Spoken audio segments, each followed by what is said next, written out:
Good evening. Welcome, everyone, to our special board meeting study session. I'm going to call this meeting to order at 6 o'clock. Can everybody please rise for the Pledge of Allegiance? I pledge allegiance to the flag of the United States of America and to the republic for which it stands, one nation, under God, indivisible, with liberty and justice for all.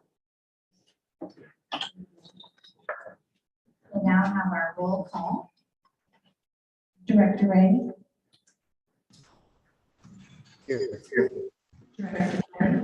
Here. Director Kingman. President Levesque. Here. Director Knapp. Here. Student Advisor Randrich. Student Advisor Schroeder. Here. Superintendent. Here. Thank you. Director Kingman and Student Advisor Randrich are both absent and excused. Next, we'll need an approval of the agenda. Do I have a motion to approve the agenda? I'll make a motion. We approve the agenda.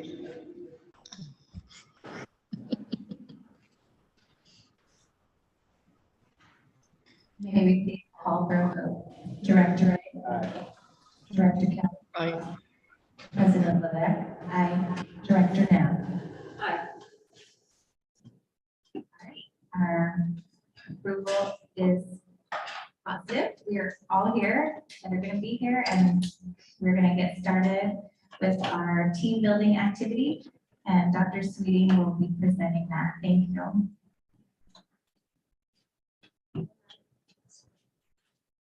Okay. Working. There we go. First of all, I think on your computers, make sure that you have them muted or at least turn the volume turned down so that it doesn't echo. So tonight, we're going to continue the strategic plan progress review. In February, we took a look at goals 1 and goal 2. Tonight, we're going to do goal 3, which is focused on resource stewardship, and goal 4 is on community partnerships. And then we're going to follow that with just a quick update on our district improvement plan goals and where we are on that. So that is the plan for tonight. But before we do that, we're going to get to know each other a little bit better with the team building activity. So let me move this forward. So each of you on your agenda, those that are here in person, have a dot, a colored dot. So you're going to get together with the group that has the same colored dot. So if you have a red dot, you're going to find somebody that has that same color. There's between 3 and 4 in a group. And you're going to, in the group, you're going to discuss and share with each other the answer to 2 questions. If you could visit any country this summer, which one would you choose and why? The other one is, what is your favorite family tradition? So the idea here is to get to know each other a little bit better. In the group, then you're going to decide which one, just one, are you going to come back and share to the whole group? Okay, so you're going to have, you're not going to have long. So each of you have about 1 minute. So we're going to give it about 5 minutes in the small group, because then we're going to come back and share. We have 10 minutes for this activity.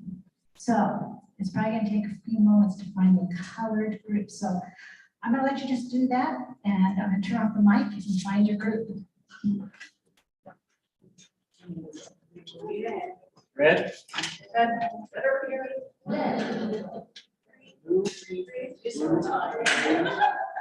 Yep. Okay. So. Yellow?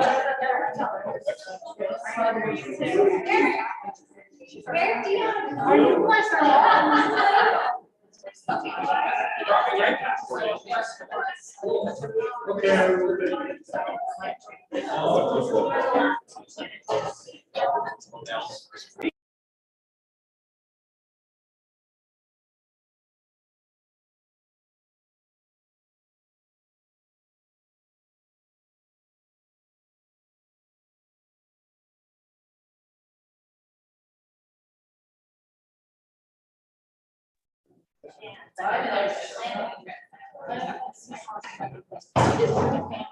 First thing,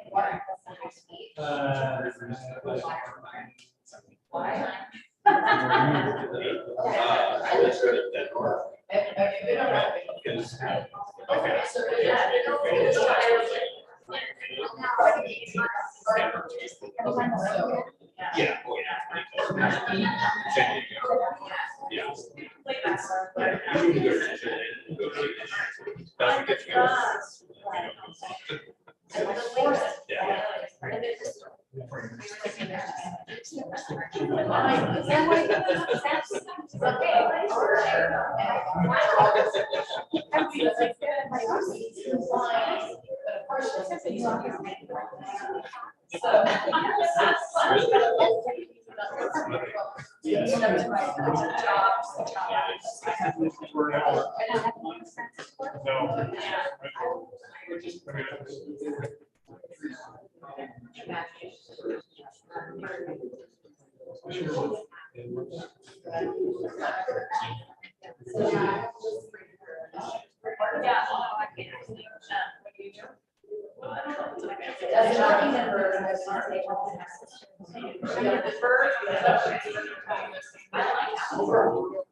Yeah, so that's my future favorite.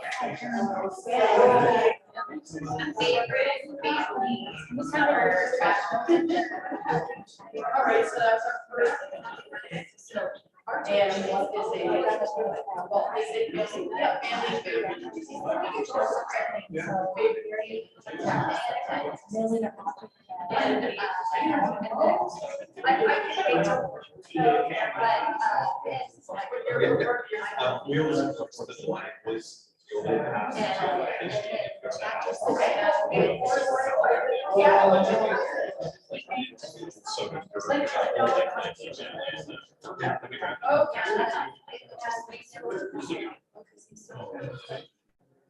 Okay, we have about 2 minutes. 2-minute warning.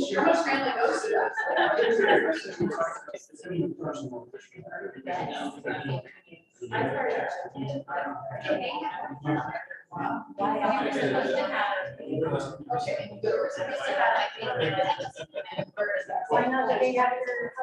Oh, okay. So we did the state of Washington. So you're not gonna.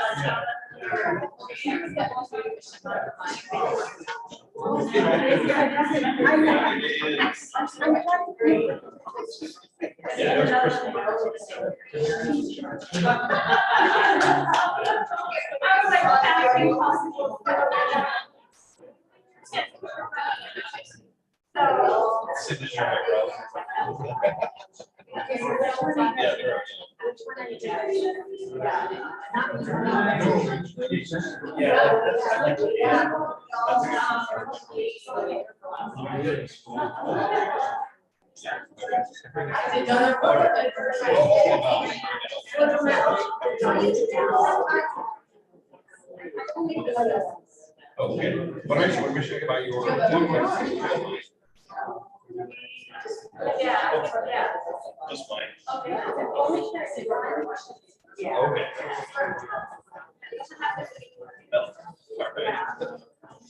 Okay, you should wrap it up and make sure you pick one thing to share. And if you've done that, come back to your advice.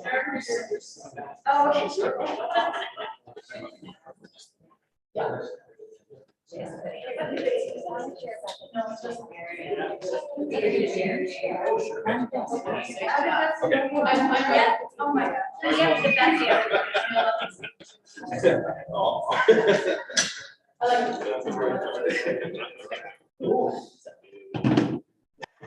Okay, make sure you have a spokesperson from your team. He was on write it down. Okay, we're gonna start, and just pick a color, blue team. Routine. Get your turn on. And we can hear it all. All right, so our, we chose family tradition that we're gonna share. And it's not one that we actually have, it's one that we'd like to have, which is traveling someplace warm every Christmas. Thank you. Okay, let's go with, what color are you, Carrie? Green, okay, go with green. Okay, I was in the green team and we did family tradition. So my family tradition is something that I started with the kids probably 5 years ago, where Christmas Eve, they go to bed and then the elves, my husband and I, would completely transform the living room. So it becomes like, it's always a different theme. So one year we did a snow theme and then we stacked the presents up to look like snowmen and we put big snow everywhere. We had a snowball fight. And like this last year was a camping theme. So they all got their own tents and we had like a fake campfire and all of this. And so, yeah, and then ended up when they got sick with COVID, their tents actually turned into COVID quarantine tents. So that worked out pretty well. So, That is so cool. That's cool. Okay, red team. oh, great team. Oh, hi. Pick anything that was shared, well, what you'd like to share. Doesn't matter, pick one of the questions. I liked one of our questions was, where would we go if we could travel this summer? And I have to say, Mike came up with the most unusual place and it was Tanzania. And I said, I had not remembered where that was on the planet. So he reminded me it was part of Africa. And he just said really, he's been in that part of the world before, but that the environment, the flora and fauna just were fascinating to him and he would definitely go back. Thank you. Okay, final team, my yellow team. Okay, we focused on the where you can visit any country this summer, and one of our team members chose Mexico because years ago she and her husband used to build houses for the families down there, and she'd love to go back and visit where those houses were made. Thank you. All right, we're getting to know each other a little bit better. I learned a few things that I didn't know myself. So, all right, we're going to move on to the mid-year progress for goals 3 and 4. And just, I put the strategic plan up here, and I also put the district improvement plan booklet because those are the 2 things that we're going to focus on coming up next. During this time, there are the charts up again. And what I'd like you to do is for goal 3, you're only going to use the orange stickies. We're going to try to make this easier this time. So if you, you may not have as many during the goals discussion here, but just if you hear of a possible barrier, maybe there's a barrier in our resources or in our staffing. So put on barriers, put on gaps or actions. So, but only use orange for this first goal, because then we're going to use the other color for goal 4. So, and there's a place to stop after each goal presentation. So first, for goal 3, we have 3 people, and the 3 people are, we have Gina, Brian Lewis, Executive Director of Operations, and Gina, Executive Director of Financial Services. And we also have Eric Dion, Executive Director of Human Resources. So I'm going to ask that Gina go first. I think she's got her hands.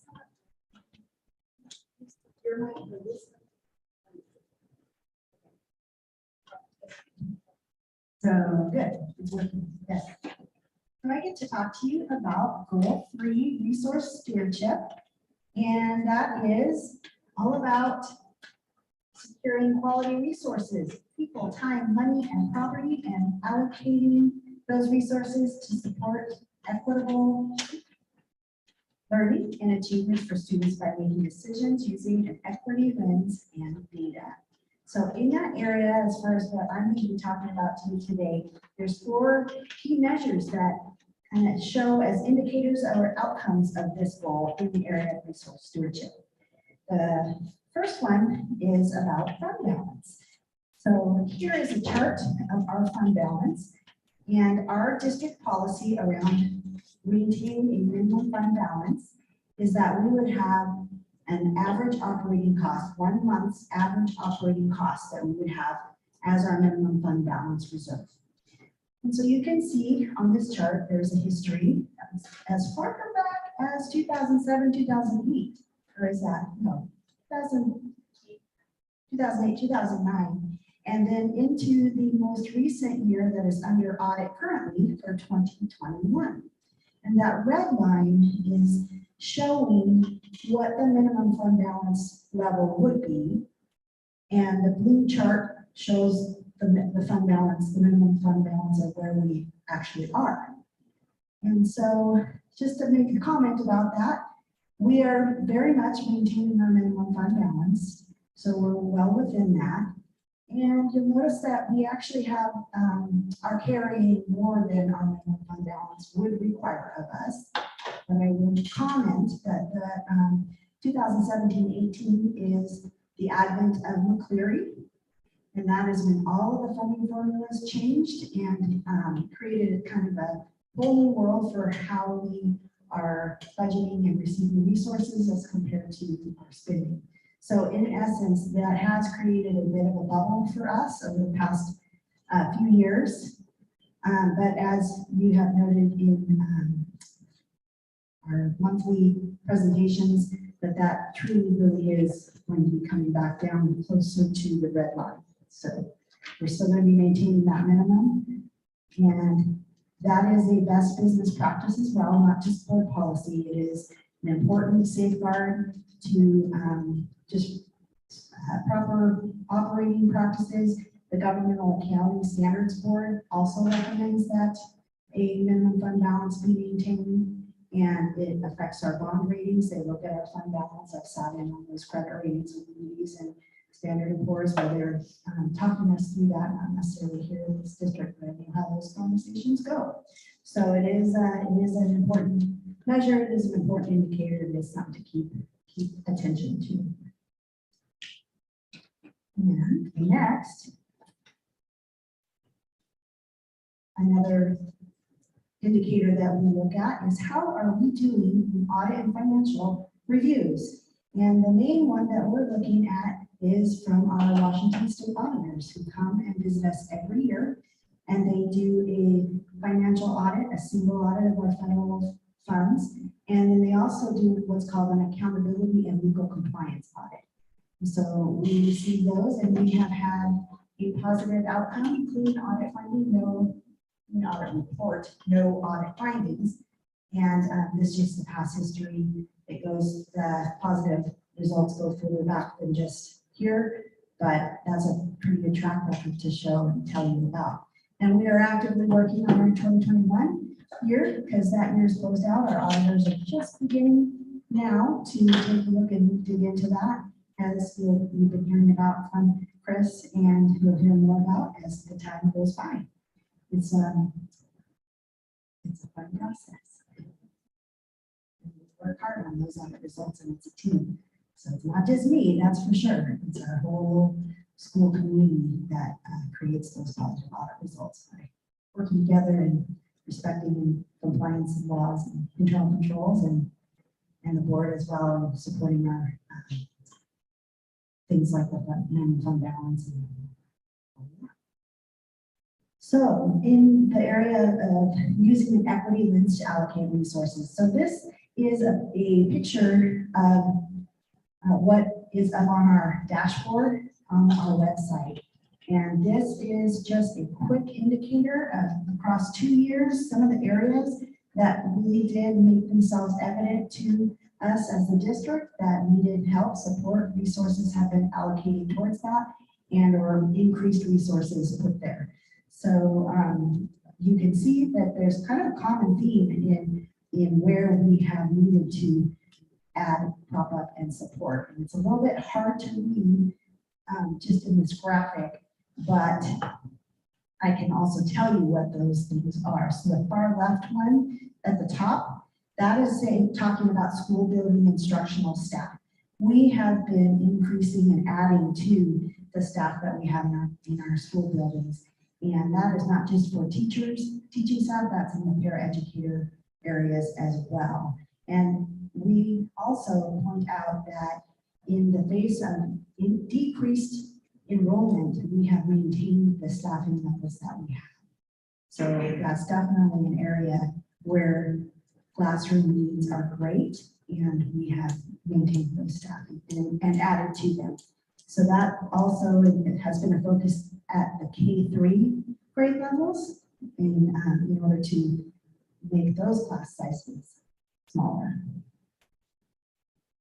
And then I'm going to switch over to the little picture that's on the right, the little squiggly things right up there. That's about personal protective equipment. So that was a new picture that was added in 2019-20, and we've continued to need to allocate resources in order to provide for PPE.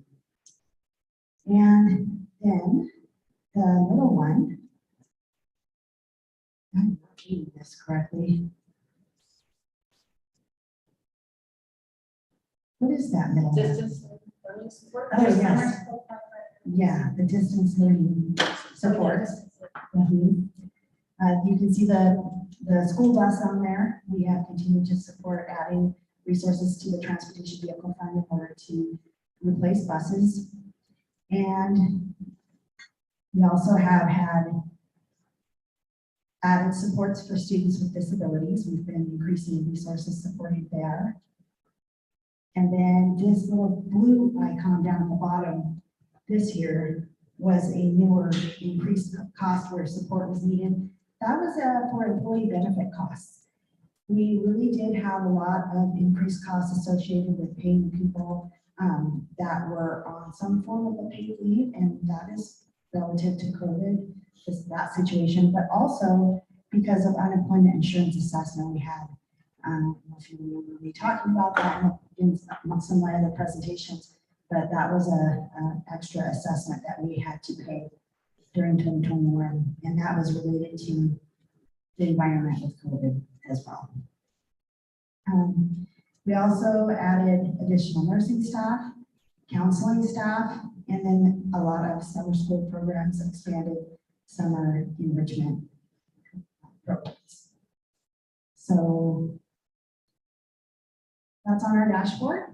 It's just high-level indicators of some of the broad areas where we have added spending resources.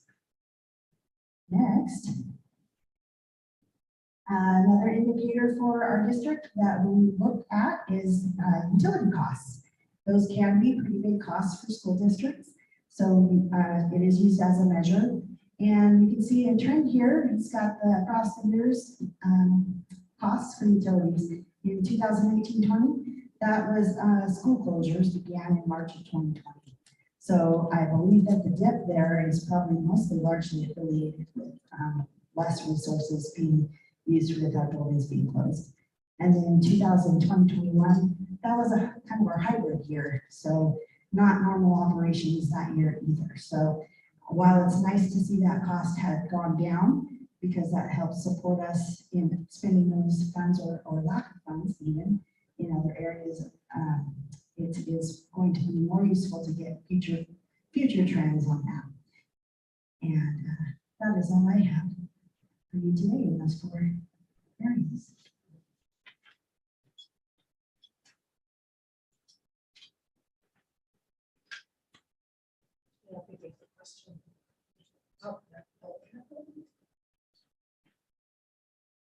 Are there any questions? Ryan, you are. Just get his steps. Thank you, Gina.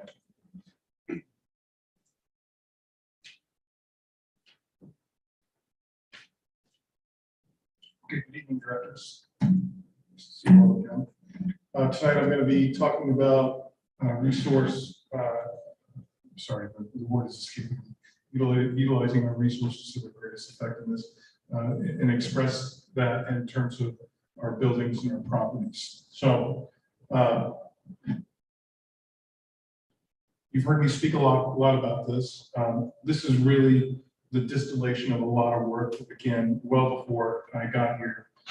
I first started working for the district in 2016. But this story extends to 2014 with the formulation of the district's master facilities and properties plan.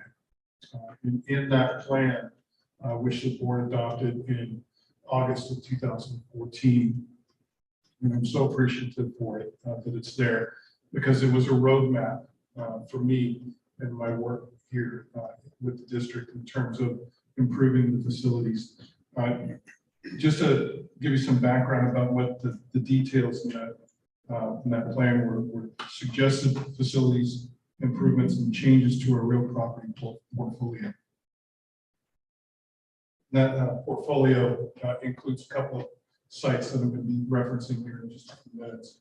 But the improvements that were suggested in the facilities improvements component included capacity, space for additional students, security at buildings, utility improvements, and improvements that were intended to increase the useful life of school buildings.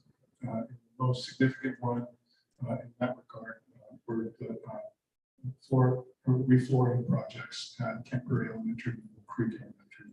So you can see there's a list of projects that we completed since the passage of the capital levy in 2020. And they're all related to the ideals expressed in the capital facilities plan. We also had another review of the district's buildings conducted soon after I arrived. It was called a CEPTED audit, which is crime prevention through environmental design. And that brought up some issues for us to consider, along with the work that had been done by the facilities committee and the board in 2014. And those security improvements included surveillance cameras throughout the district. We're almost to the end of the process of building those security improvements. Classroom door locks, improved classroom door locks. Prior to the capital levy, the vast majority of our classroom door locks were key-based. So a teacher had to go outside the classroom into the hallway in order to lock the door. They had to find their key, had to insert the key into the slot, lock the door, close the door. This could take 20, 30 seconds. And when you're excited because something's actually going on, it could be more difficult for you to find that key, number one, and to put the key in the key slot of the door and lock it. We replaced them with a push button door lock on the inside of the door. So all the teacher had to do, or any adult or any person in the room, is to push the button on the inside of the door, and it would throw the deadbolt, and close the door, which was a tremendous improvement. Could take it locking a room from 20 to 30 seconds down to 2 or 3 seconds. So it's great for us to have those installed. Other security improvements include secured entryways. We've got them completed for Kent Prairie, Howard Middle School, and Eagle Creek Elementary, and some on the way here as well.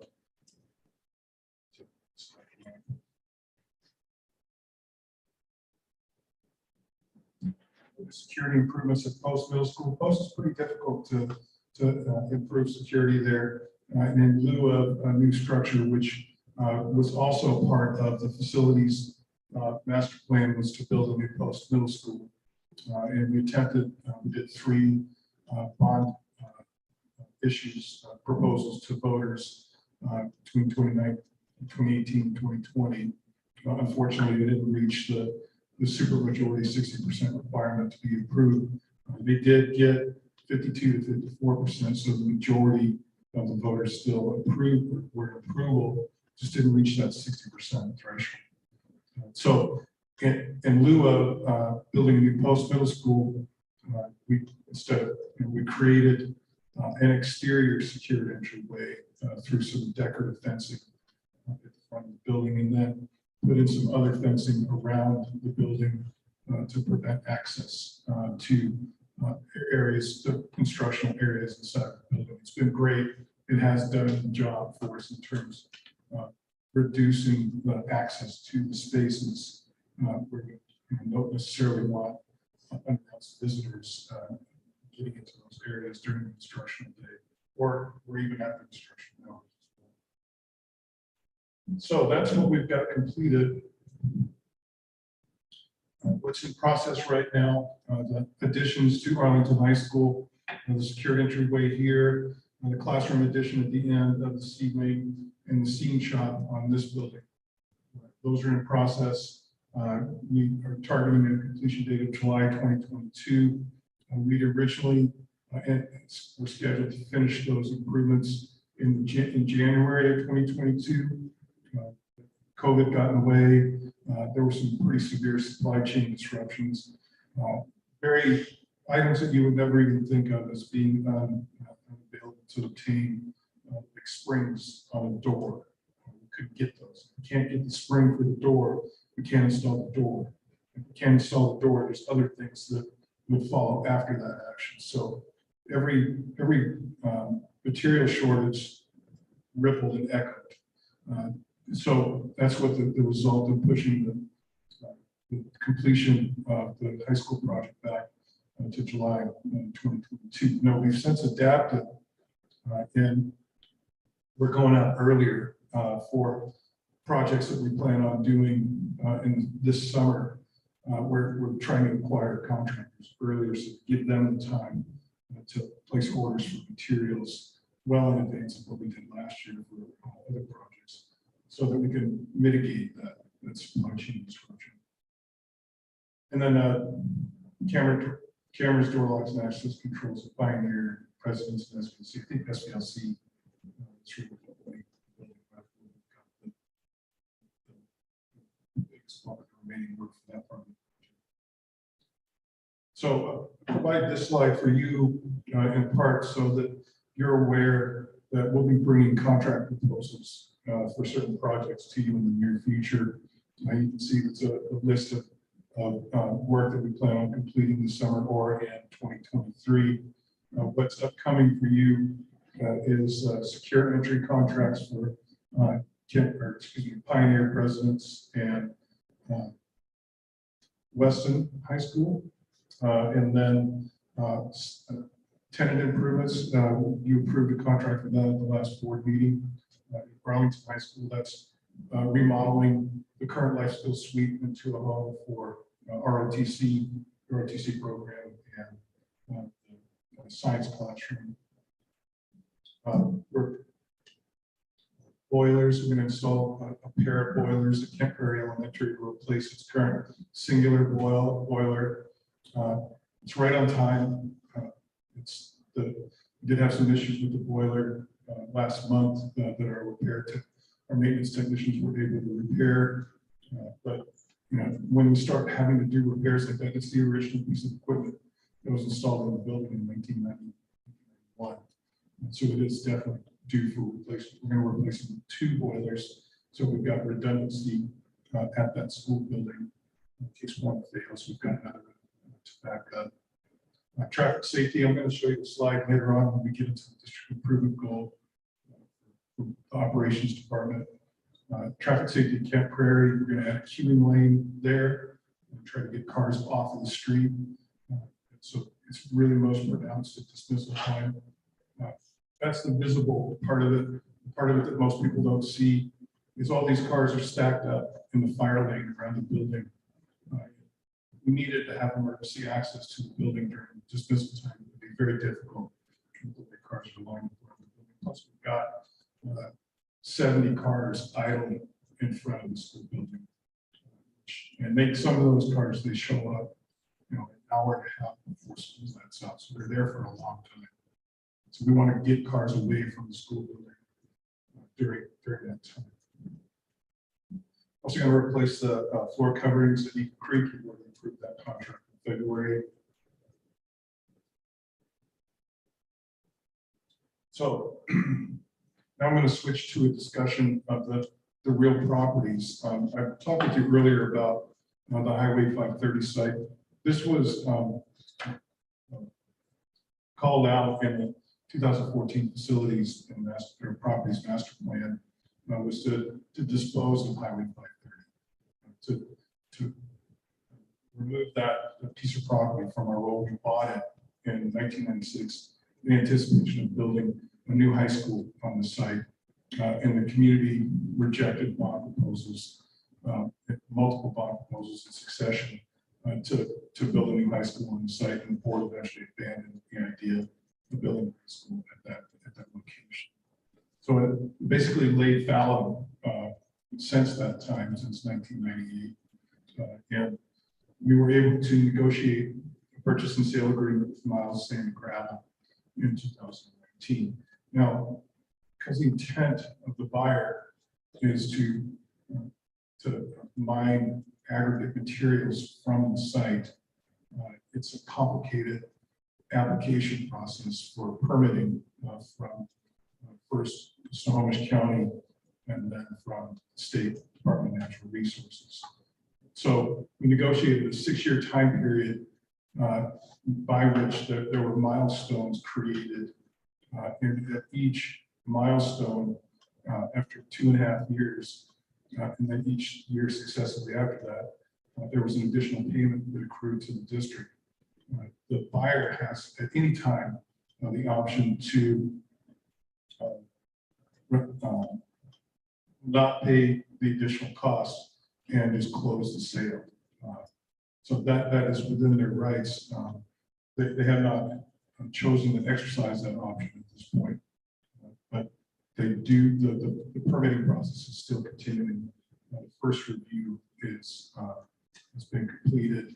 There's going to be at least 2 or 3 subsequent reviews that incorporate public comment into that process. This site was designated with a mineral rights overlay in 1996 when the district purchased it. So there was recognition by the county at that time that there was a deposit of get minerals here. This is an appropriate place to extract those minerals. And the A building. Following the negotiation of the 530 site, our real estate consultant, Cynthia Byrne, partnered with Ed Aylesworth, their Director of Support Services, to craft a similar process to the one that we used to sell the Highway 530 site, except for this time the focus was on the A building. And this started in 2019. We were able to, with the assistance of a task force made up of community members and staff, create a request for letters of interest process that express what the district desired to get out of either a lease or a sale of the property. A lease would have been like a long-term partnership with another entity, and we would still have access to part of the property. Ultimately, we received 2 proposals in 2021 from two different buyers, 2 potential buyers. The A building task force committee that was responsible for crafting the RFLI and evaluating any proposals received, selected a buyer, a potential buyer, and at that point we began negotiations with that buyer. There were a couple of issues that we could not overcome with that buyer, so we chose to end negotiations in August of 2021. There has not been a real strong proposal brought forward. After that, it's still active. We are meeting with Cynthia Byrne, one of the consultants, next Tuesday. Mr. Aylesworth and myself are. And we're going to try to find a way to reach out to a group of people, a group of community members who have some ideas about partnership that we can form.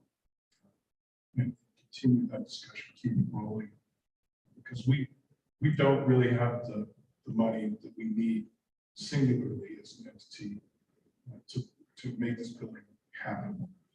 It's a lot of seismic work that needs to be done. There's some structural work on the roof.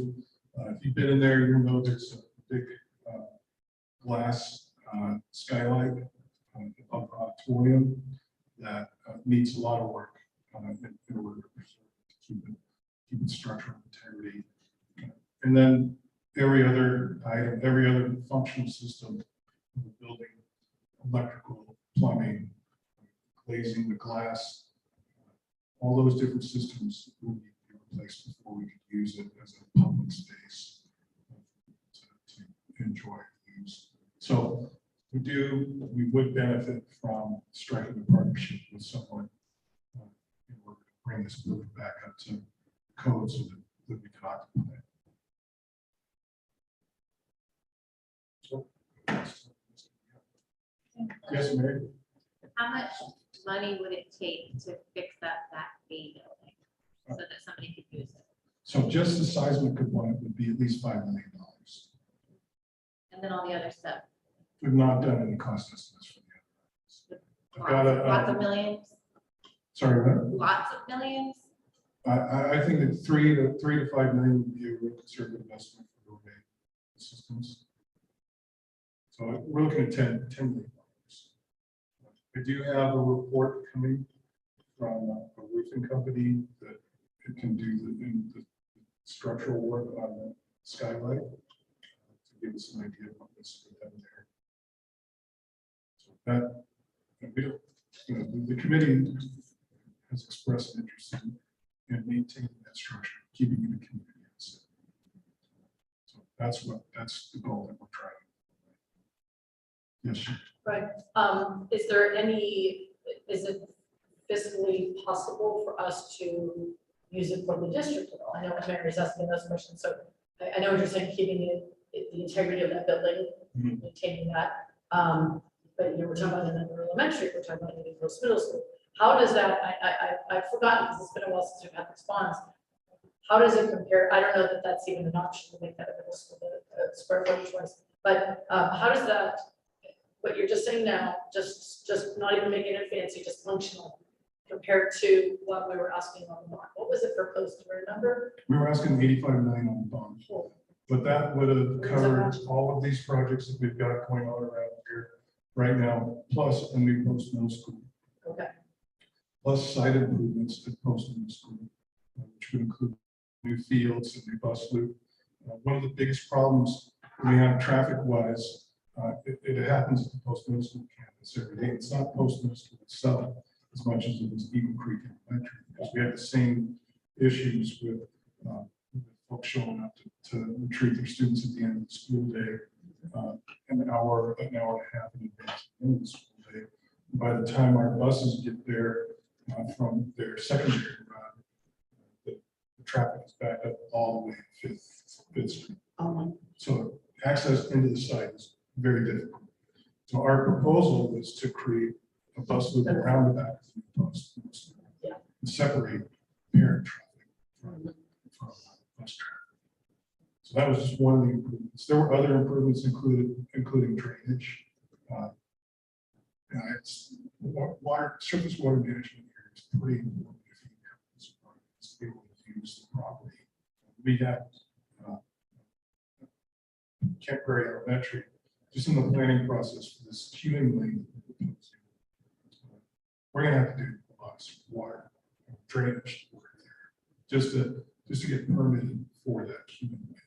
There'll be some benefits from that too, like the field above the queuing lane will be drier. Yeah. But when you think about where that site is located, it's basically at the bottom of the hill. So you got all this water coming down. It could be visible above ground, or it could be a couple of feet below ground. I just amazed at the velocity of flying rain. Starts with another Pacific Northwestern. But it'll just blow the paint right off the building. It's just so strong. You know, and I came here from, you know, the driest part of Western Washington. Barely need a raincoat. Well, here, barely need anything but a raincoat. So as Arlington grows, finding a property to house our support service functions in the future is going to become more and more vital. And so that we do have an interest in retaining or preserving this building as a partner with a community group, so that we have a home for our maintenance and custodial services and food service administration. And we need a warehouse, and we need cold storage, and we need a place to put paper records. We've got a lot of needs. We've been making student needs primary, which is right for us to do. That doesn't change our situation with our functional needs, our operational needs. We have to have that part of the operation. So we're going to look for ways to shift and provide for those support.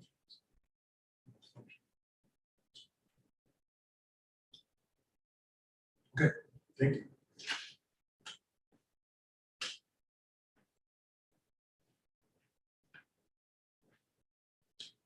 And I did go into volunteer a couple Saturdays to get that quick stuff done. If it helps.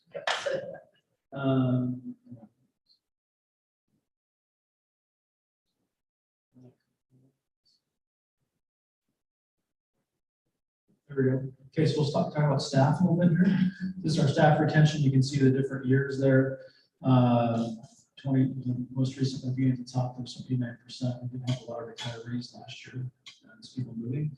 We're starting to see some of that too. People are deciding to go different places.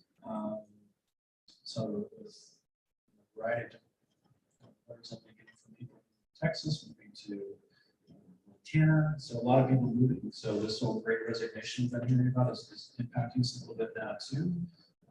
For this coming year, so this may be even lower next year. We'll have to see exactly what it's up being for next year. And here's our staff diversity. It's a little bit small to see this. It compares last. Oops. There we go.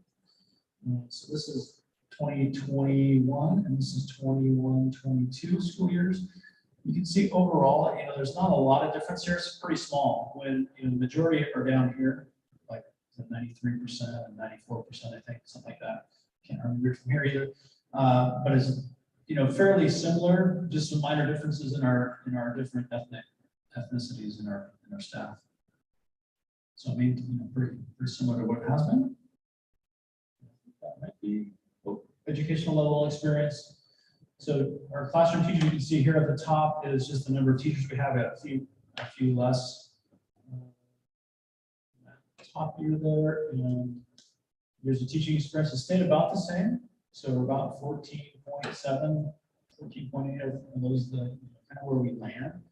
As teachers get towards 30 plus years, there are going to be more retirees, and you get brand new teachers coming in, so it tends to balance out about there. We do tend to lean towards more experienced teachers here in Arlington than many other districts. We were right on the cusp, if you remember, with that legislation about the 4% additional funding for districts that have a lot of high teacher experience and also high education. So we were probably one of the next districts that would have been funded at that extra 4%. Like Stanley's our neighbor that got that 4%. So we're very close to that because we do have a high, that number is very high of teaching experience, and our teachers with a graduate degree has declined a little bit, surprisingly. So that's the other thing that is used for that calculation, which may be up for I'm not sure what they're going to do with that moving forward, but those are the two things we look at to receive that extra money, are those two things. So I think that might be it. Yep. So sticky note time. Unless there's questions. You kind of hit it, Eric. There's no causal relationship that you know of between 76%, however many years ago, teachers with a graduate degree to 63%. Yeah, I don't know. It is surprising because it seems like, in our office that most people are trying to get them. So it could be, just that we have, for whatever reason, maybe COVID too, that people were not doing it during COVID. That could have been the last couple of years that people kind of put that on pause or something for a couple of years to not do it. We haven't, really researched it to find out what the difference is. But that could be, I guess that might be a speculation on my part. Understood. Thank you.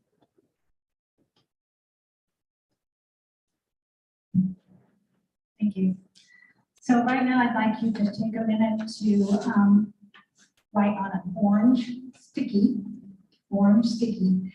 any barriers that you might have heard from our goal 3. So it could have been something to do with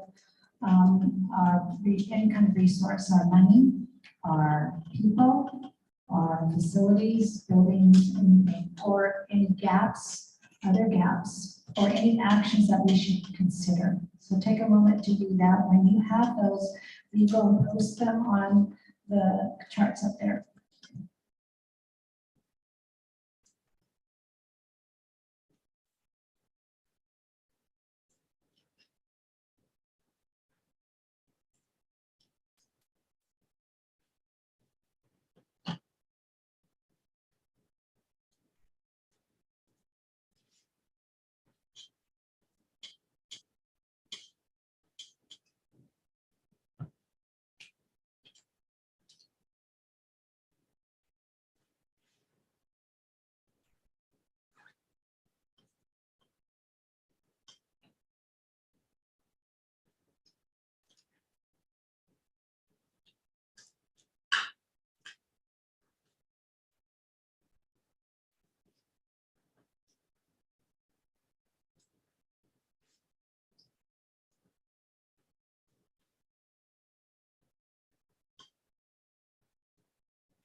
As you're writing those, pick one that you're going to share with all of us. Just one sticky note. So you will have many, but just one.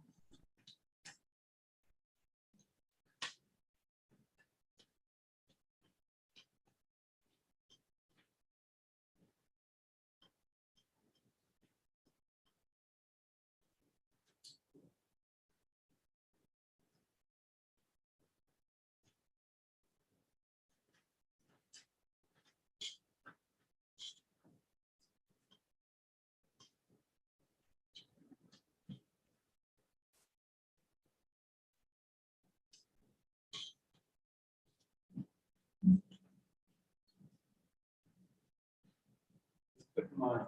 Which one do you care? And then just make sure it's under the right category, so barriers, gaps, or actions. Last time, we had so many stickies, that's why we had extra chart Oh, sure.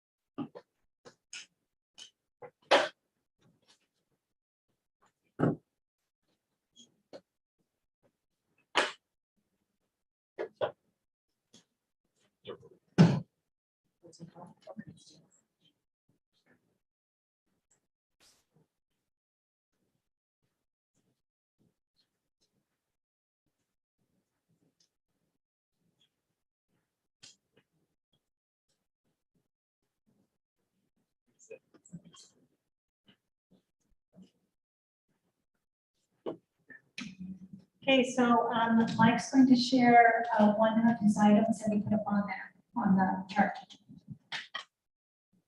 Quick. I hope I put it in the right place. I mean, overall, my impression is things are going pretty darn well in resource stewardship. But as noted, kind of highlighted the A building there, some of the needs, just a lack of funds to kind of keep and maintain where we're at. Like if we're gonna have to put some money into the A building just to maintain it from falling down.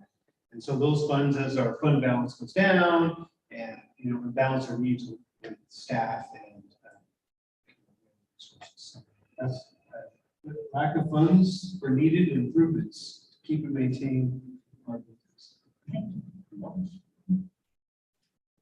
Sure. I'm sure I can which one. Whichever one you want, your choice.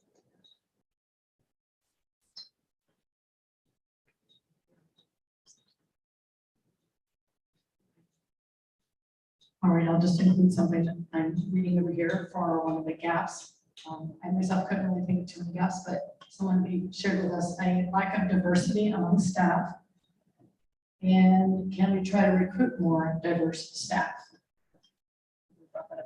Thank you, Sherry. And Kyle.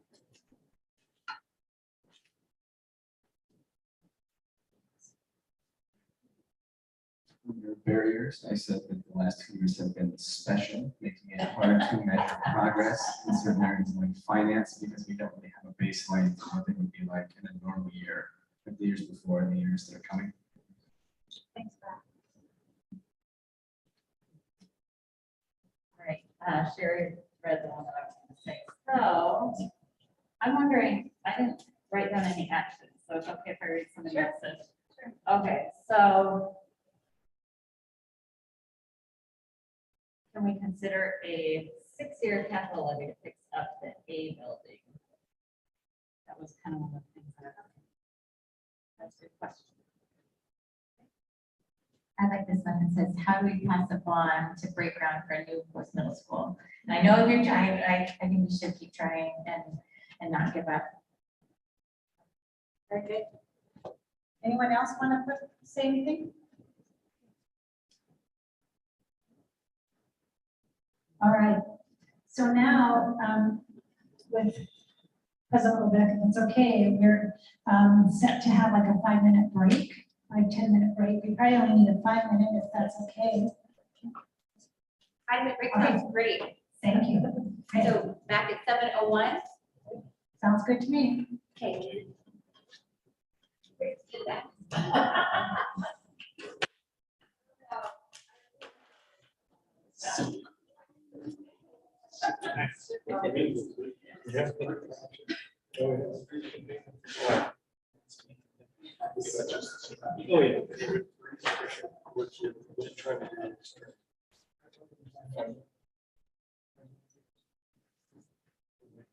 Oh, yeah. Oh, yes, I did. I don't know about that, but yeah. Which is great. Are you in your office?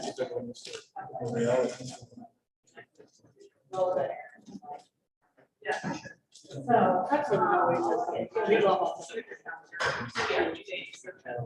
I have a quick question. We were, remember how when we had like one minute and one of the kids from close to the school? About the school lockers, we had like school lockers, it was like right across it. So I had the kids, since my kids are here, and this is for them to sit in here. When they were here, no one here uses it. So I'm wondering if there's a way to, first of all, make that space in here more useful, like, you know, how they chairs out, so tables, something more high schooly, and then maybe take those lockers and then put them in, if there's room. There's lockers there. There's lockers there, so what was she referring to then? So we Just did more- stop using lockers. Stuff, okay, gotcha. When it was all proximity. Gotcha, yeah, all that, everything, okay, so it's just, so it's gonna open back up or has it? I don't know, I haven't spoken with the other schools about it. It was really, it was both schools, it was all three schools. Yeah. Right. Yeah. But I think the post administration, Oh, okay. a lot of the lockers are outside. So they're- Sticking, I already had a sticking issue and I know. We would look in there over Christmas break. Oh, yeah, it's not getting in, drying out. Okay, so good to know, that helps me inform, I didn't want to put that on question with some issue. What about here? Do you think it ever, I don't know if the kids are nice, that doesn't seem like something that I'll want to. So we do have in the past, a summer hire, and their job is to go and reset all.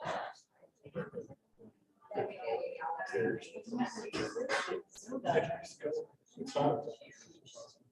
So that one person does it is good. Yeah. Sure. So, I don't need to do it this year. Use it. Right. Which is an indicator of how fast it is. Oh, wow. So we do this. Okay, so there are high schools and they. Okay, I just wondered if they're not, if there's a percentage, that you should evaluate. So just. And maybe. There is a grant. Most of it. I know, there looks like a big, yeah, it's a pretty. Because of the. Yeah, they have. Cases, my kids are like, oh, please, yeah, that's not. My husband's being the cylinder, you know, she's like, don't even go. I understand the reason, I want us to do this, but I just want to say, oh, I see, roll them, I know it's not. Yeah, I like that, but they look pretty substantial. Okay. I mean, no, I understand. So not a lot. Okay, I just a curiosity. Asking if that's.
No, it isn't. I mean, it just sends a break, the energy starts going over here, and it goes over there, and I'm like trying to put this down. And it just fails. I just. President Lamette, it's 7:01, so. All right, Everybody's back. Everybody can find their seats. So fun to have a recess. Thank you. It's 1:00. Thank you, everybody. All right, gentlemen, we return to our seats, please. All right, welcome back from that short break. We're going to move into goal 4, which is focused on. Oh, here's the new lesson. Oh. Okay.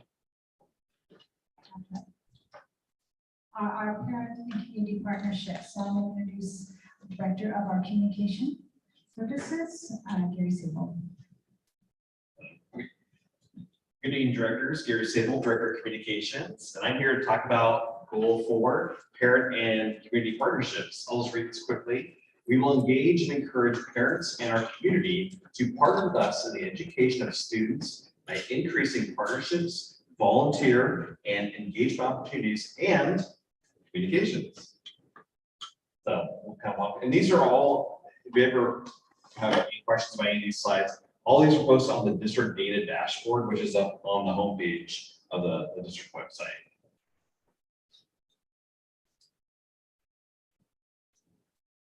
Thank you. Okay, so the first one is local and community partnerships. And this is a great snapshot of all the great partners we have in Arlington, because we can't do this by ourselves. We have so many amazing partners, everything from AEF, the Arlington Education Foundation, to first responders, City of Arlington, Skagit Regional Health, all of our other local churches, service groups like Rotary, Kiwanis, Lions, all those folks. And so this is gives a great snapshot of all the different partners we have. You see the Arlington Food Bank; those continue to be a great partner. In particular, during COVID, they were instrumental in helping us with the Meals Till Monday program, and that's for those students who need a meal on the weekend, so they get those on Fridays, and then they get those for the weekend. So yeah, partners like that are valuable. And I just want to show you, so this is something that this was a back to school fair that was held at the name of the church, Arlington Assembly, yes. And there were probably, gosh, maybe 30 or 40 different partners of this group. And so what they did was, the idea of this back to school fair was to provide backpacks to kids. There were so many different.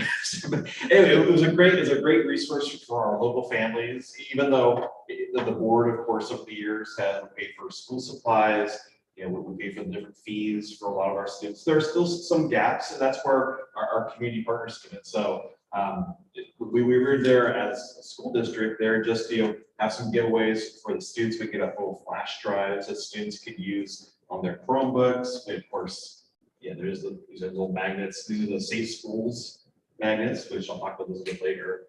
That will come up. Pens, just little giveaways, just things to let folks know we appreciate them, being our partners, and of course support our students and families. Okay, so and you can see the number of parents and community members have increased the past couple of years, which you think would be kind of odd due to COVID, but a lot of this was the RAS committee, the Reopening Arlington Schools Committee, and this was critical to get us, our students, back in school once COVID shut them down.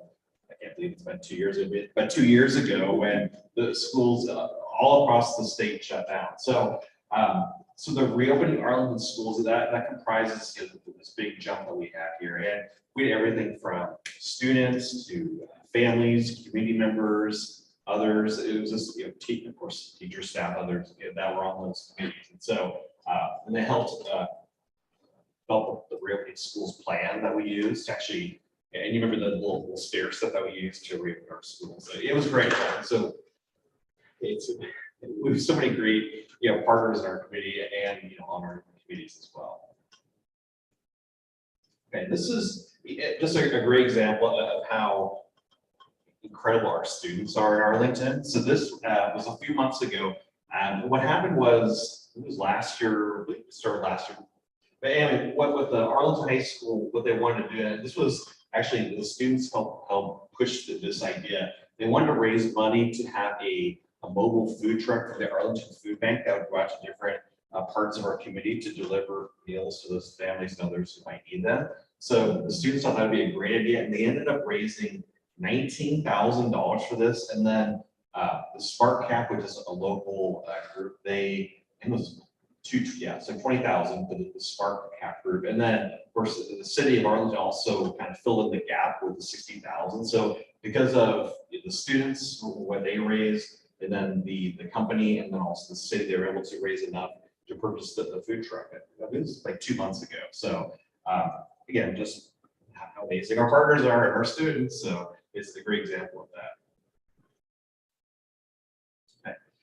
This isn't a big surprise. Due to COVID, of course, before COVID, there's a lot of opportunities to do a lot of community service hours. And then, of course, as everything shut down the past couple of years due to COVID, again, this is not surprising, but the hours have dropped. So I would imagine next year when we get this update, we'll see this jump back up. So just be aware of that. Okay, and so you're aware of this. This was started when Dr. Sweeney came on board. This is something that she wanted to have input from different groups to give their input on kind of what's working well in the district, what might need some improvement, and then kind of what do you hope for the future. And so the first one is the staff one. And so the staff voices, this was done in person really before COVID. Once COVID hit, it kind of went online, but we have this in our staff newsletter every month. So it's more of a kind of virtual feedback. And we do get feedback every month from various staff members, just giving us their feedback.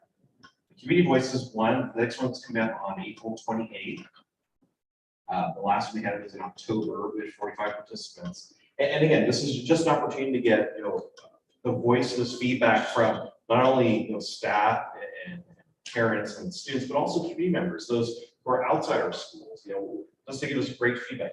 What's going from your perspective? What's going well? What needs improvement? And what do you hope for the future? Okay. And then right now we are doing these were all. I guess during COVID, we didn't have in-person stuff. Did we? I'm trying to remember. I guess, yeah. So it's great. As the students come back, we were able to do more of these again. You can see all the schools that we visited this year. In fact, we were at Arlington High School last Friday. Had some great feedback from students. It was just, their feedback is just invaluable. It's great to get a student perspective, like Kyle on the board and Maddie. I mean, it's just great to get that student feedback because it just gives a unique perspective on what's happening in our school. So we really appreciate that. And the Howler one has been set, I believe it's This Friday. So the Howler student voice is Friday. Great. March 25th. March 25th. So it's Friday. Okay, great. Okay.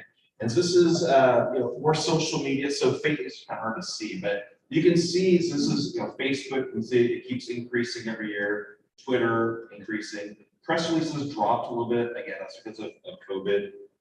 Gary wasn't able to get out much to get press releases out, so I hope we did increase that this year. But yeah, so that's kind of dropped a little bit. YouTube, this is a really hard graphic to see, but our YouTube is increasing, and a lot of that has to do with not only videos, but also the board now. As you know, all the board meetings, board workshops are up on our YouTube channel. So that's really actually increased our YouTube presence for the past year or so. School Messenger, this is the, so there are different ways to send out School Messenger communications. Primarily it's email. We also do voice and text at times as well, depending on what the message is that needs to be sent out. So you can see is really jumped during COVID, at least this year. And a lot of this had to do is we had a lot of increased communication because students were remote. And so this was our main way to communicate with them. We have other ways to communicate as well, but School Messenger definitely increased. And a lot of that had to do, we had the different meal pickups that we had to communicate about frequently every single week. And that increased the School Messenger communication. So, so you can see it's kind of dropped a little bit out more online. So. Oh, okay. I guess that's it. Any questions about communications or partnerships or how amazing our students are? Anything along those lines? You did that in like 5 minutes. Oh, really? Okay. I talk fast. Sorry. I'm going to put you on the spot. Please.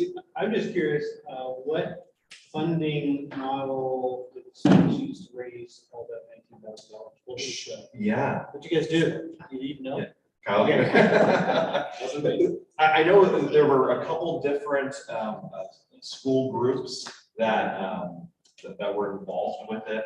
Gosh, I don't know all the specifics. I just know it wasn't just, I know that the basketball team, the boys basketball team, like their, I guess, you know, what they sell snacks or anything, and help raise money for it.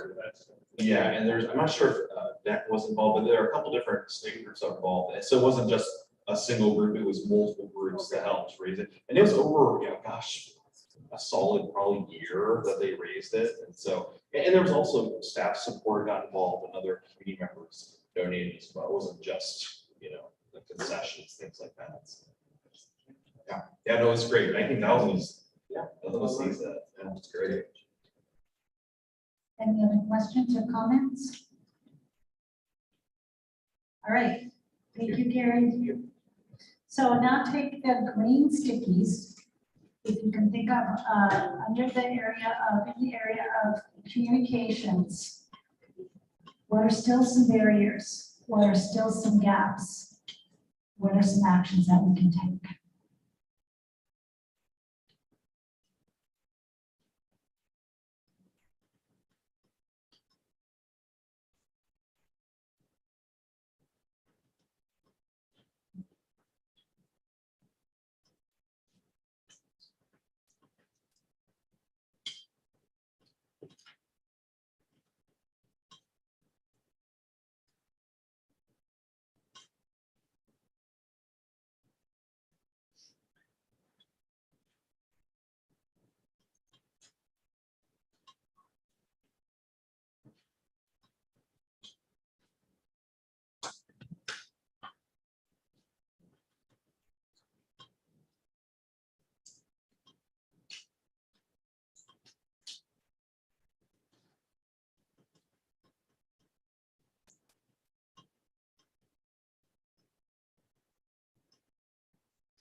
It's a little chilly.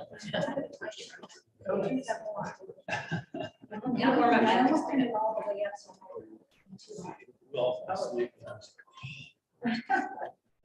you got your coat.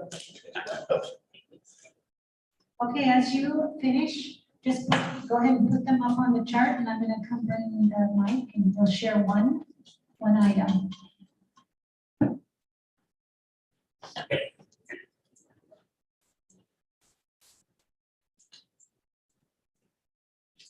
And Mike, why don't you share first, since you put yours up there, I'm going to bring the mic.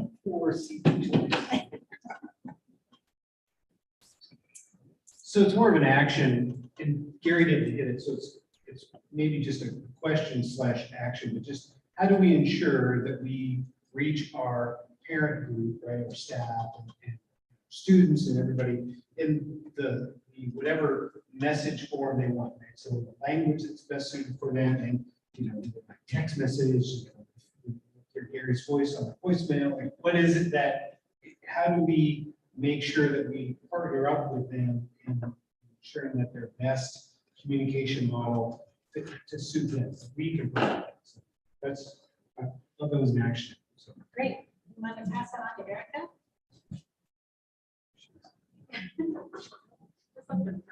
Well, wait a minute. Gary's not know. Do you have an answer for that? I do, yeah.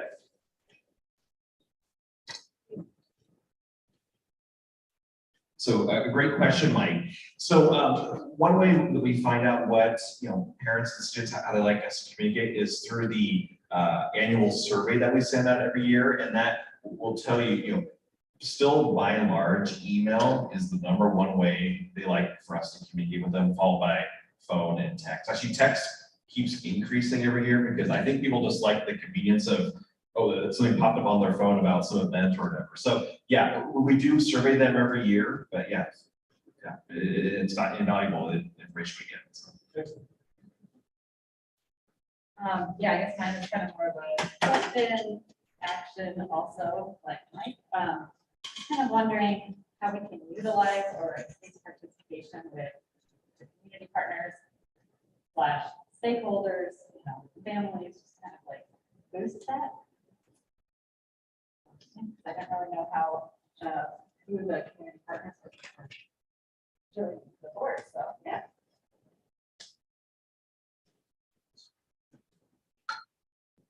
I thought it would be really fun if our board could recognize the great work of all of our volunteers and the PTs and the boosters formally with, I don't know, a proclamation or something fun with cupcakes.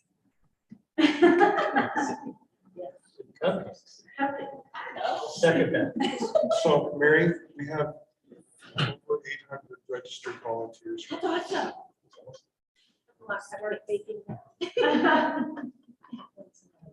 Okay, I'll read one of the gaps. Because of the online shift, it might be harder for some to access school facilities, but easier for others. Read one more. We can, yeah. Are we translating our phone emails home to families for other languages? And the last one I see for gaps, local business representatives partnering with schools.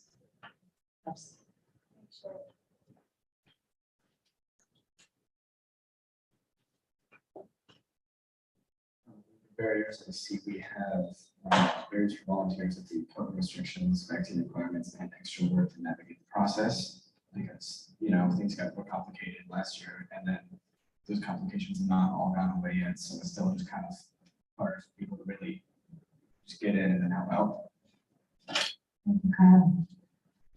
All right, appreciate your comments and putting the information on sticky notes. We're going to move on now to giving brief updates about the progress towards what we call our district improvement plans. There's a book, this is the cover of the book, it's called Improvement Planning. It includes our district improvement goals. It includes our school improvement goals. And so tonight, you're just going to get a snapshot of where we are on the district goals. I'm going to start, I believe, with Carrie Helgeson for Affirmative.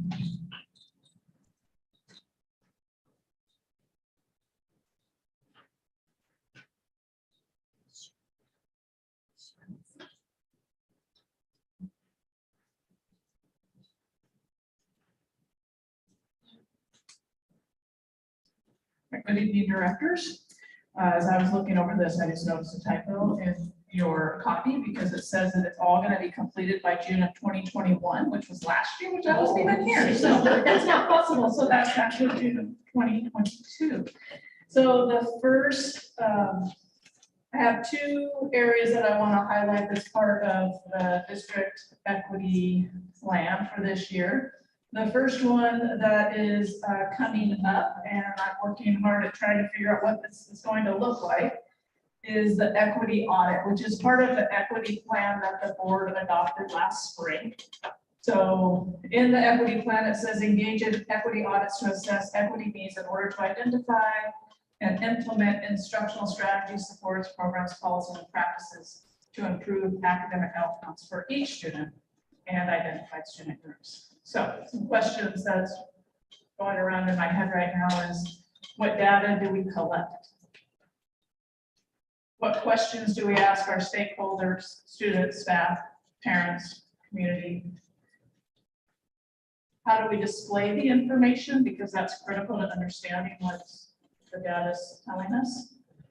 And then from there, which will be part of the equity goals for next year, is what are our next steps? So now we have that data. We've looked at that data. Now what do we do about that data? So any ideas and thoughts on that, send them my way. It's not in final form whatsoever, but it will be done by the end of the school year. The other area that I want to talk about is this whole idea of allyship. So some of you may have seen the Padlets that I've been creating each month to honor and acknowledge our different student groups. So I'm going to show you one of those. I'm going to show you the one around allyship. So allyship is recognizing your own privilege and using it to influence inclusion and call out or challenge behavior perpetuating bias and systematic oppression. based on race, gender, religion, sexual orientation, and ability.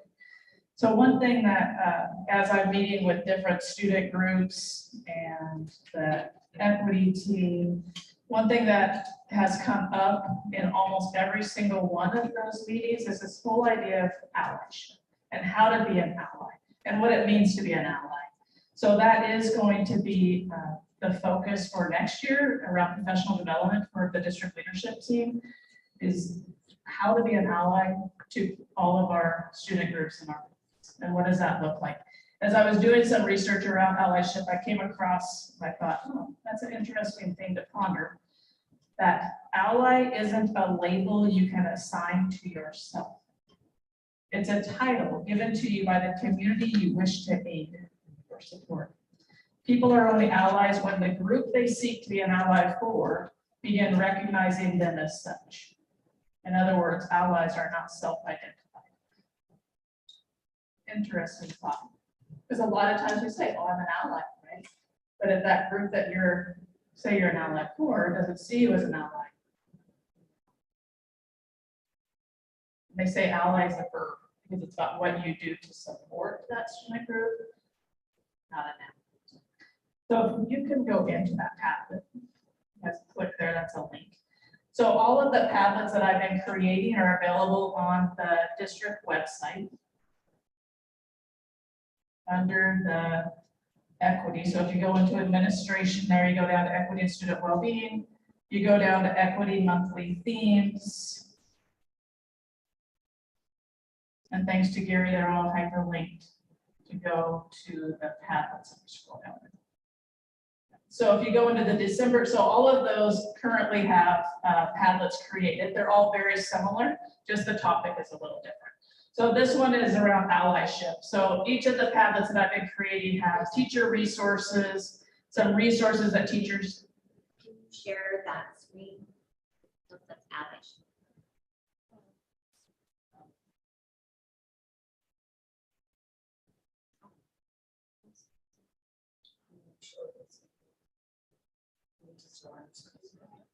Maybe it says that, yeah.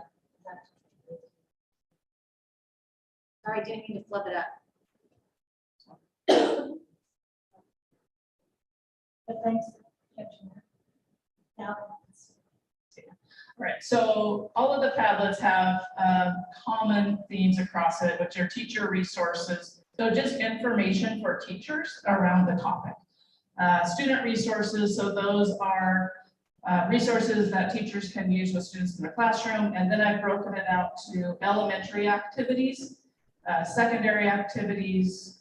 And if you scroll down. No, that's just going to take it down. So those are all dropped down. Well, just, I can do it.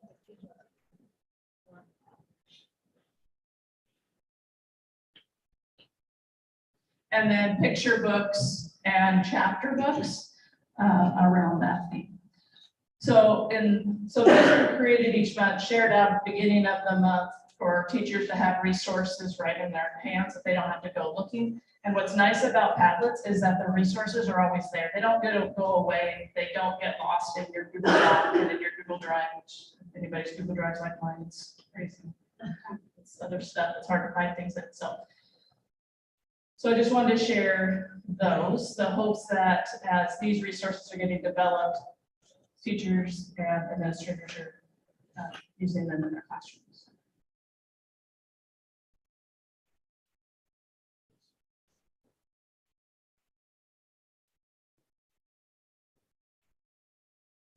Questions?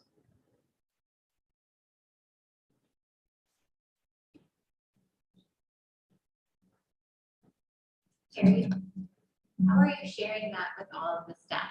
Is this in? I send out the link to in an email with a little descriptor of this month's themes.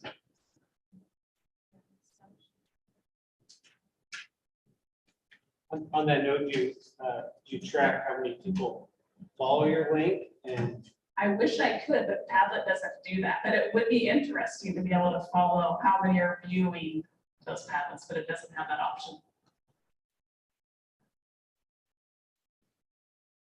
people will get an IT director.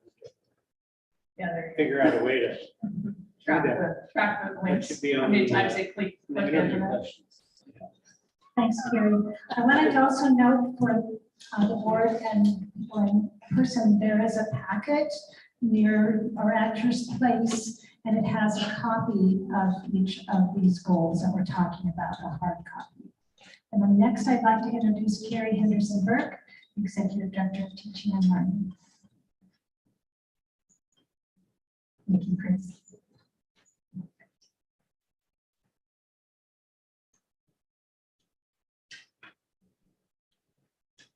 Okay, so four departments kind of represented in this summary. So we'll start off with technology.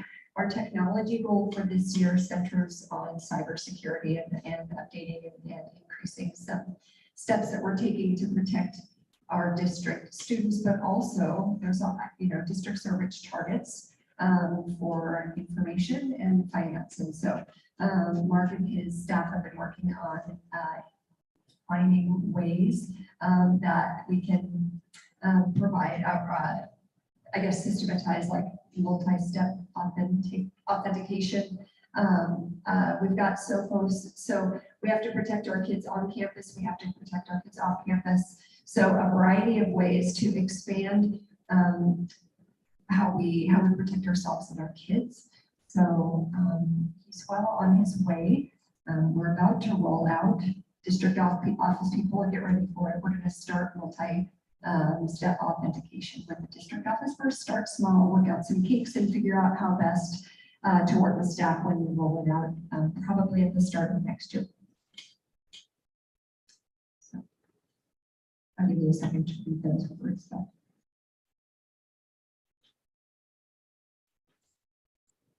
Our categorical program goals for this year are twofold. Carl is focusing on both the highly capable program and the English language learner program. So he also directs Title and LAP, but just coming out of the building, he's very comfortable with Title and LAP. So when it came, it's not that he's not doing anything with Title and LAP, but he wanted to set goals in the two areas where he felt like he had the most to learn. So when it comes to highly capable programming, we have every student identified as highly capable has to have an individual student learning plan. So we've had some software in place for a few years that teachers can use. So really trying to increase the usability and the access and the understanding of that so that we are ensuring rigor for our students who are identified as highly capable. He's also worked with Verlaine Myers, who is just a gem of a human being and a highly capable TOSA, to bring in some professional development. We've been working with Dr. Richard Cash, who has spent many years specializing in up in the game for students who are identified. The great thing about Dr. Cash's professional development is it's intended to benefit students identified as highly capable, but it also targets every kid. So there's been, at the end of last summer, we had him come in and anybody could come, and we had about 35 teachers come in. And so those 35 teachers have continued to participate in some webinar kind of PD with him.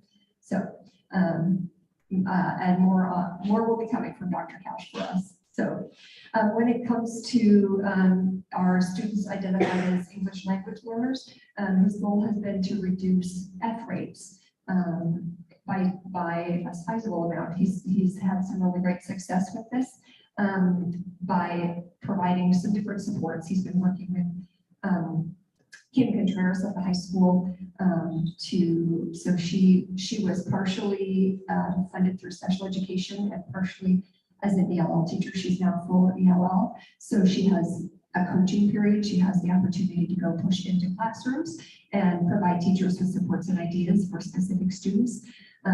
They've also started the started and completed a parent education program for parents who are English language learners. And it was really fun. There were probably about 15 parents that participated and got an opportunity to build community, learn a little bit about this big complicated school system that we have going on here, and establish trust and some oh, I'm gonna use Carrie's word, and some allies that they can turn to if there's a question that they have or something that comes up. So probably plagiarizing the ideas of other people. Thank you, Carrie.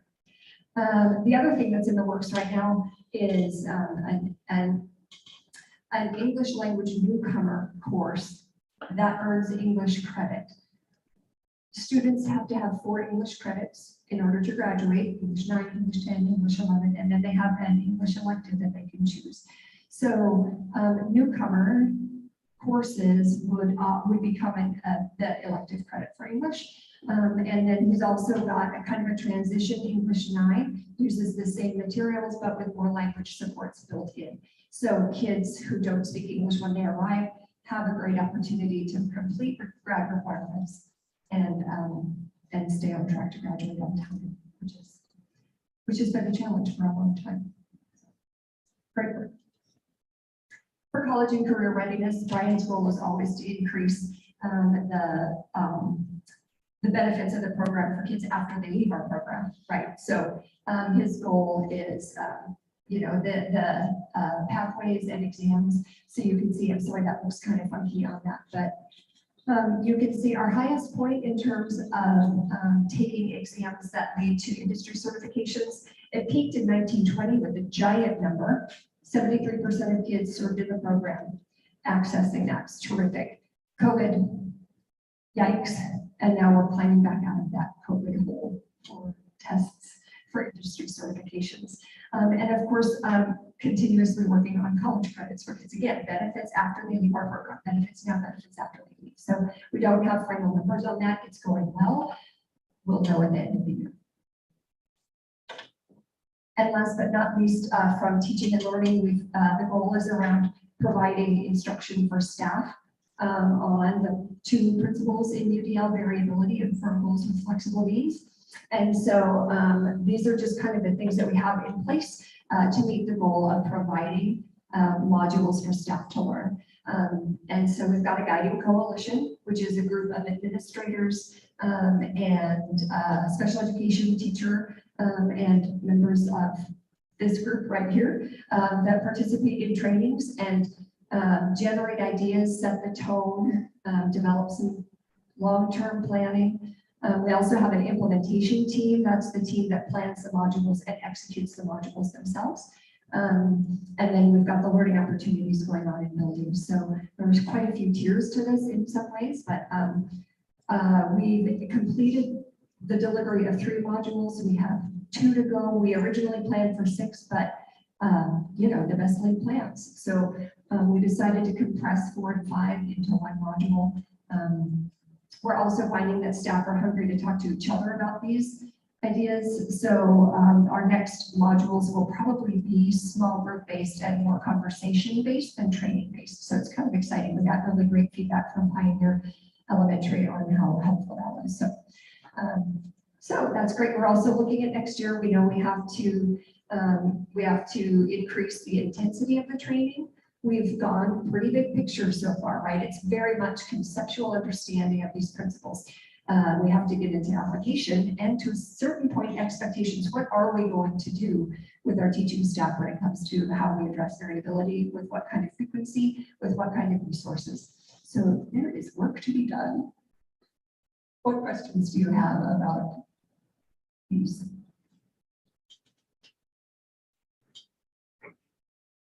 Okay.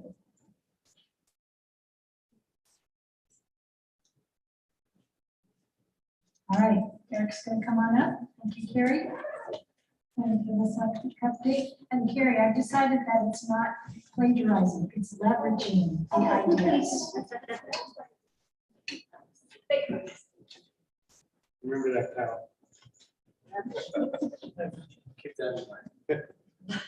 Very useful. Okay, thank you. So this is the only slide you're going to see from me, but the items on my goal list are hiring and training diverse staff, which we talked about. And we always attempt to hire diverse staff and recruit diverse staff. If you have ideas, let me know. Gary's been helping us at times doing some postings out to social media and some of the other places too. So we continue to strive for that. As you can see, we've been hiring a lot of people because we have people leaving. Yes, or actually, today we interviewed for a replacement for Mark Earhart. Tomorrow we'll be interviewing for a assistant principal at Howell Middle School. So we have hiring going on right now. Another goal was employee relations, bargaining, COVID. So we have a 3-year deal with AEA, 3-year agreement with AEA, which has been fantastic. We've also negotiated MOUs for COVID for both PSC and AEA. And in those have been a variety of different things regarding COVID and trying to make sure that our employees feel supported and safe during this time.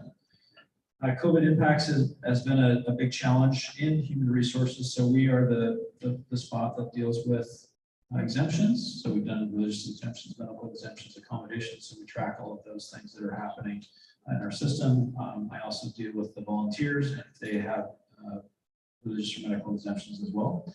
So that comes through Human Resources Office as well. Also working to update the affirmative action plan, and that should be coming to you hopefully in April is my goal to get that to you. So our affirmative action plan has expired in 2021, so we need to get one for 2022. So working on getting the data for that and updating that process. So that's it from Human Resources. Any questions? Okay, thank you.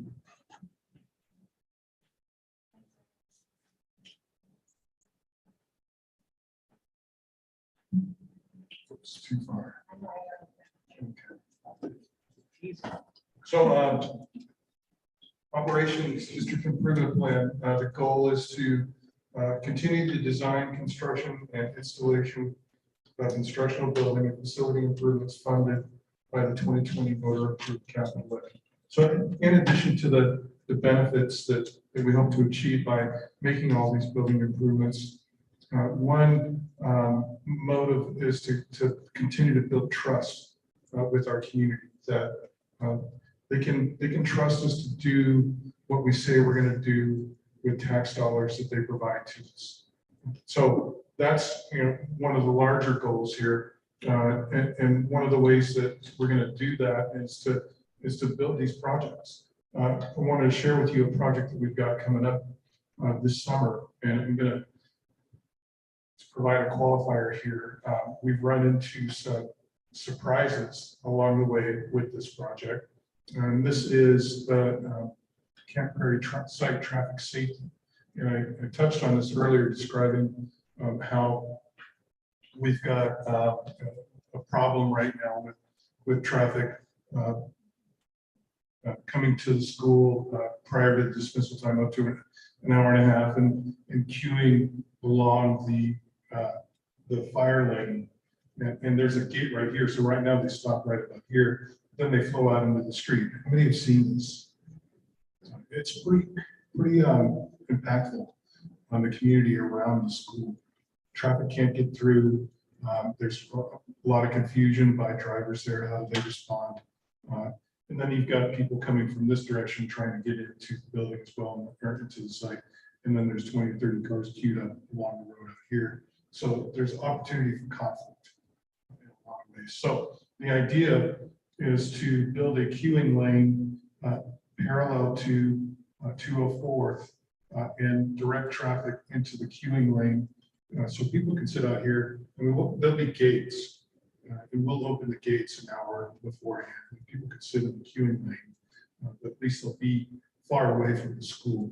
There's going to be another gate on this end, and we'll open that right at dismissal time, and then we'll have a staff member directing traffic into the site, and that'll eliminate queuing outside of the building during prior to dismissal time, and it'll get cars off the street. But it will also show people the potential. What can we do? Because this problem, as I described earlier, exists at Eagle Creek as well. And people see, hey, those guys can solve a problem. They can do it somewhere else too. So the idea is to show, we're capable and expand minds in terms of the possibility to resolve the problem at another location of the district. Now that solution also includes building. So we're planning for our election in 2024, we're beginning, there's two issues that expire in 2024, and that's the capital projects fund levy and the educational programs and operations levy. And we found success pairing those two levies together last time at election time. And I'm designing a process for a capital projects issue to be available for consideration by the board in conjunction with an educational programs and operations levy, if the board so chooses to take that route. This is the timeline for doing that. We're going to spend some time beginning in September updating the facilities master plan, leading to a draft recommendation that we'll present to the ACE committee, run it through the ACE committee, get feedback in August of 2023, finalize a recommendation of the superintendent in September of 2023, and the board will have opportunity to deliberate on the recommendation in October and November of 2023. The last date to file a resolution for a February election in 2024 is December 15, 2023. And then there's election day, February 13, 2024. So this is only one potential question you may be proposing to the voters at that time. It's up to the board to make that decision, but we're going to set up this part of the process so that at least it would be available as an option for the board to consider at that time. So again, this is the process that we're conducting right now. We're doing what we said we would do with capital projects for the money, is leading up to a potential bond issue or bond question in 2024. So I just wanted to make sure that you guys knew that we have not forgotten about those. It's still on the radar. Just taking a real measured approach to it. Any questions I can answer? Yes, For sir. the Kent Prairie, when they're exiting, are they, what do you think the buses? So most of the buses will be on the site by the time the cars start exiting. The pattern, that part of the process won't change. It's what, see the buses come in here Yeah. off of Burn Road, and then they exit this way. The cars exit Okay. onto Burn Road. It's very similar to what exists right now. You can watch it. There's a driveway right here. And you can go up and watch it out. I It's think very I sat in instructive. that one time and then decided to just walk. Never took it up. So Mike asked, how's construction going? When we got in here earlier today. And I said, painful. And I'll just give you a real quick example. When we were running this by the city for permitting, and it's not been permitted yet. And I just want to, again, that's the qualifier I'm going to add here. Nothing's done until it's done, because we could be surprised along the way. And a surprise that we encountered just 2 weeks ago was that the city had expressed that they were going to recommend that we build a four-way stop here on Bird Road. And that was impactful in many ways. One of the ways is that if we were to build a four-way stop here, that the approach to Burn Road would have had to have started back here to get the proper angle on the roadway, because it gets pretty steep right here. So that would have eaten up a lot of space here inside of the school site that we use right now. And it also would have cost 2/3 of what we've already got budgeted. So it would have been another 2/3. So we've got about $1 million budgeted for this project. And it would have added another $600,000 to it. So would have been painful in a lot of ways. Luckily, the city got back to us and said, after further consideration, they're not going to recommend that. So it's an emotional high and a low. It's like, oh my God, we're going to track through today. And that's what it felt like. And I was so relieved when they changed their mind. That's just an example of the kind of things that we're going through with this process with all of our just trying to put this as much, as, like, be clear in the qualifier, putting on all this stuff, it's not done until we're done. So, Yeah. okay. Gina, oh, any further questions? Thank you.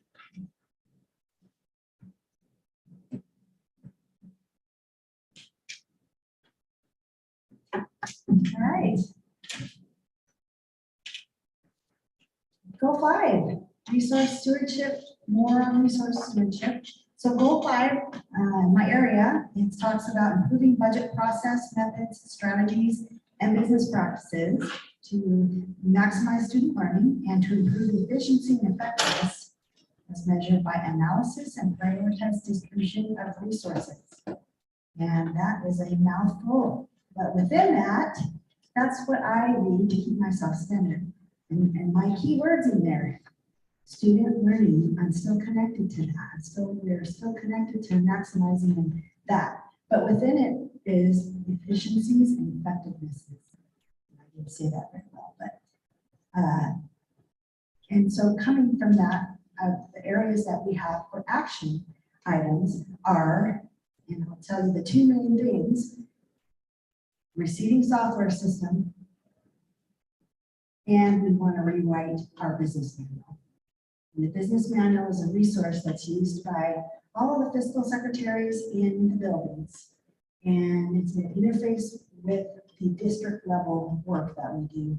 And it helps them know the regulations that they're supposed to be operating within, processes that are unique to Arlington's way of doing things, but is also tied to whatever the best business practices are, tied with whatever the laws are around those processes. So we have a business manual, and it just really needs another a refreshing. And then we'd like to put that in the Google Drive and make it electronic and make it available in that way. So it's much more accessible than the old manual in the binder. We still want the manuals in the binders because they are learning tools and people like to write in them and highlight things and tab things and make notes. But it's a lot easier too if you can just go click on the Google Drive and look up a section that you're wanting to get to at any time. So we are going to be working on that. We have a kind of a model to work from already, a design, but we want to evaluate that and go through it methodically, reading it, having our staff all look at it, but also sharing it with fiscal secretaries as we're going so that they kind of have a clear understanding better too, especially if we're changing anything and or clarifying. So it's an educational tool for them. It's a resource, and the auditors really like it too. So and we are going to have Debbie to assist us as well, because it's quite a lot of work to do all that, even linking things, and it's a lot of work. So that's one of the things, the business manual. Talking about the receiving software, our district is really going to love this. I'm really excited about doing this. It's just a big undertaking, but my team is ready, and we have been working with the fiscal secretaries at the school buildings. They are ready. They're excited. We had a demo from the vendor. It's H.D. Baker In Touch receiving software system, and we have quotes coming, and we are getting ready, pulling our sleeves up, and we're just excited about this. We've talked with IT to make sure it's compatible, and it's like my all systems go. So we're kind of marching forward. I think that it's really going to bring us into the 22nd century, 21st century with receiving, because in our elementaries, we really are still on a manual receipt process. And in our high school, we are using software that's expiring. It's no longer going to be supported by the vendor, and it is a software that works in a silo. So I don't have access to it in the district office. That's going to go away. The system that we will have will be electronic in all of our school sites, and the district office will be able to pull reports at any time, real time, of what activity is happening out in the schools. It's very detailed. Everything can be receipted, attached to students if needed. It's just very, very comprehensive. And I have used it in my previous district, And the county supervisor on my team has also used this software. So we already kind of have a built-in help desk in the district office that will be able to help fiscal secretaries with learning, and it's really an easy system to use. It will also interface with the school library system that is in use, all that does new software system. So librarians, if books are lost and it needs to be attached to a student's record, it will automatically know that and do that. And if the student returns the book, librarian scans it in, the systems talk to each other, fine is relieved. So that's very much an automation of a process that right now is very disconnected. So there's a lot, and we're just looking forward to bringing that. So the only other things on here are really about communicating on budget and how budget development is done, what our resources are used for, and especially in the area of COVID and ESSER funding. So I've talked about before you guys a lot in meetings. It seems like giving presentations. We've got our ESSER funding, what we're using our ESSER funds up on our district website, and I'm just always going to be looking for those times where I can be communicating and educating at a level that people can engage. Little more details, which I can usually do, because I have numbers, little details all the time.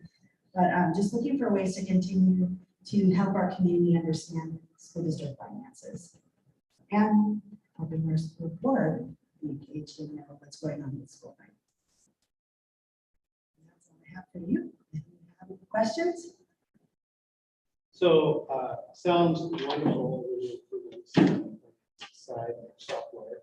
Thanks for taking that on. The one thing that kind of just hit me is, and I'm sure that it's comprehensive and you've done all your homework, but just maybe solidify my confidence that we're not going to run into expired software or out-of-date software, whatever it is that you're going to, it's going to be supported for. Yes, yeah. This software is a national software. It's in use by a lot of Washington State School District people, and so I feel confident about that. I'm not sure what else I would be able to do to guarantee that. There's been a longevity proven. They're invested in Washington State. The owners are in Washington State, and yet they facilitate this all over the place. What else was I going to say about that?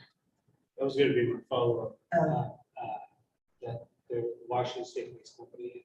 Yes, they have user group meetings and listen to user groups. They're at the Washington Association of School Business Officials annual meetings. They're providing user group forums so that they're always listening to the input and feedback of schools and what they need. So as a result, their product is very, very robustly responsive to school district needs in Washington State. For example, even the ASB regulations, House Bill 1660 is a new bill that was passed that requires school districts to waive certain fines and fees for certain students with financial need.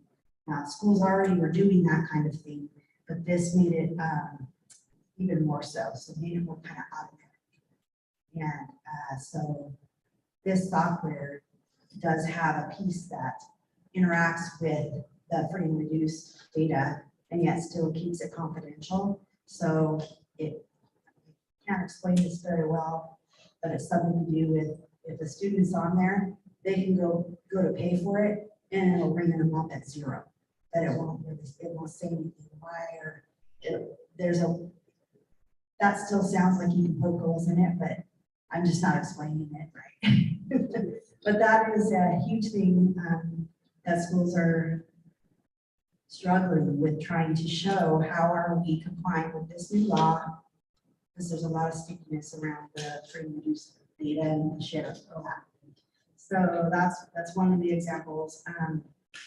Something else with this particular company, They partnered, or Washington State Auditor's Office partnered with them when I was at my previous district action team. They worked with them there to do like a systems audit of the receiving software to make sure it met their standards for how it should be operating, with passwords, with users, how they're set up, how can they access, and kind of controls, voids and refunds and things like that. And so it's been through that whole regimented process and come out with. Yeah. So it's good. Anyone else? All right.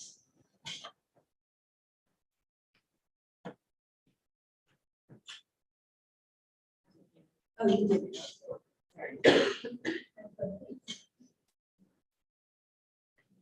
Hello again. So I'm going to talk about the communications public relations SIP goals. And under my SIP goal, there are two actions. The first one is about the Safe Schools Alert Tip Line. As you know, it's something we've had in place for a number of years. And a few years ago, we made a really conscious effort to really promote this system to our parents, staff, community members, all those stakeholders that we have. And in fact, if you went to the restroom, you see that little plate on the wall. It says, basically it's promoting the Safe Schools Alert Tip Line. At the time, we also sent out magnets to all of our staff and families. You'll see banners in all the schools. So really, it was a pretty conscious effort to promote the program well. So what we did last year with our annual survey that I talked about earlier this evening, we wanted to really ask that question of our families, like, how many of you are aware of the Safe Schools Alert Tip Line? And the result we got back was slightly over 50% knew about it. And for me, that wasn't acceptable, but I really want to make sure that this program is known about in the district. And so one of my action goals this year was to really increase that awareness of the program. And so we've done a number of different things. For instance, I showed that picture of the when we were at the back to school fair, we hand out those magnets that we did a couple years ago to all those that stopped by the booth. We've done in our fall community newsletter. There was an article about the tip line in there. There's a school message that was sent out earlier this year talking about it.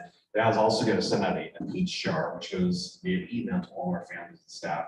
Again, it's another way to help promote that. And what the idea is, once we send out the survey again, we'll have a baseline from this year showing that slightly over 50%. And the goal, I said 10%. So my goal is obviously to increase that this year. Since I have a baseline from last year, I can see how that's changed. So that's one of my action plans for the SIP goal for communications. The second one is about so as the board members know, the joint meetings with the city, Skagit Regional Health, and Skagit Valley Health Connections. That's something that's been in place for a number of years. Well, due to COVID, that's changed. And really for this past year, there was a goal to really share information with families and others about the COVID-19 vaccinations. And so once a month, we've been meeting, Dr. Speaking and I have been meeting with the representatives of those other community partners, the city, Skagit Regional Health and Skagit Valley Health Connections. And Skagit Valley Health Connections has held some different vaccination clinics since the vaccination came on board. So it's really sharing that information with our families. And so those are the two goals that have been in place for communications this year. Any questions? I'll ask, how often is the tip line moving? Frequently. Okay. And so it's a 24/7. So the tips go to Brian Lewis and myself. In fact, we just got one over the weekend. But we get it probably, I would say, several times a week. Okay. And it can be depending on the specifics, obviously, but it's all across the way. Anything you could possibly think of, we get. We also, obviously, if it's something that's a life safety issue, we tell them call 911, of course. This is more for harassment, intimidation, bullying, anything along those lines. And so what happens when we do get a tip, I've shared this story before, but a couple of years ago, we were at a community voices event, and I was talking about the Safe Schools Alert tip line, and we got a tip right when I was talking about it. So it is used. It's really the idea of promoting it is really just letting folks know it's aware. It's another tool out there that they can use to let us know what's going on, so we can address it immediately. And so that's really the idea. Yes. Just to dovetail kind of what I was saying. Sure. Is this something that you end up having tips maybe more from the home, like the student is at home and they're thinking about their day? Or do staff members just have this discussion about, hey, you know, there's a tip line, so if there's something happening in a PE class, or if there's something happening in English or in a home and passing in the hall. So do staff members also reinforce or make that a conversation in the rooms? I'm not sure if staff are promoting it or not. I'm not aware of that.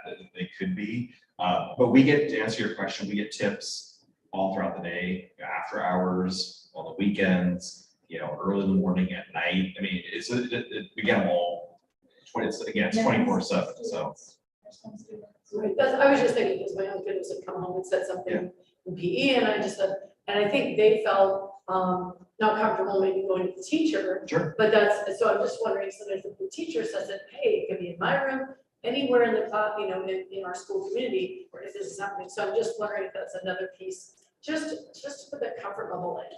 Yeah, and the thing that I didn't mention was it can be completely anonymous. Sure. We'd much prefer to have at least an idea of how to contact the student or family, whoever's contacting us, just so we can follow up if we have a different additional questions. But I would say 97% of the ones we get are completely anonymous, and there's no way for us to really follow up. So at that point, we can follow up with the principal or assistant principal of the school and go that route. But yeah, I mean, we do get a lot of tips, and it's been very effective because we can immediately follow up with the principal of the school and get whatever's happening handled right away. Of course, yeah. So that placard that Carrie was talking about that's in the bathrooms, it's also in every one of the classrooms. And it's a double-sided document. So on the front of it, which is displayed to students throughout the day, is the tip line information. And then on the back is the response to emergencies. And so we've got 3 different responses: lockdown, lockout, shelter in place, or evacuation. And what is the expected behavior from staff and students during each one of those kinds of emergency responses? So even though the teacher may not discuss it on a daily basis, the kids see it every day in the classrooms, in the locker rooms, in the bathrooms. It may be to the point now where it's not, it's not just kind of blended into the background, but you do need to talk with staff next year about having a conversation with their classrooms about what is this. Yes, Mary. Gary, isn't there an option for everyone to download an app for that on their phone, so they always have it? They don't have to refer to the website later. They can always reference it anytime. So if you look at the little plate, or if you see it somewhere else, there's a little QR code. If you scan the QR code, it opens up there's 4 options. You can do it via text, phone, the app, email. You can do, so there's 4 different options to send a tip. But yeah, downloading the app is right from that QR code. What's your time goal to respond? As soon as we can. Yeah. I'm not saying usually. Sometimes we get them during the day. Sure. Much easier to respond when we're right at our desks, but we get them after hours as well. And between Brian and myself, we're very responsive. And what we'll do is we'll text the principal, their phone, like, hey, does this happen? If it's something, again, it's like a life safety thing, it's a little different. That's more of a, but yeah, most of the time it's not emergency situations, but there are definitely things that need to be addressed right away. Thank you. I'm going to introduce David Keller. He has oversight over special education, but also health services. So he's going to share. Are you looking around? Live on now. No, I'm just very grateful for what you do, David. He's going to talk about the health services role in the DIP plan. I am the last DIP presentation. We could take a 15-minute break right now. You've been sitting a while, no, Mary's like, what? That's the response I was actually. Just, good evening, Director David Kelly. I tried to put Director of Special Education and Health Services on a business card. It was way too big. So I normally don't, am known to be Director also of Health Services. You'll see on our goal for the year, this was created by Krista Kramer and myself.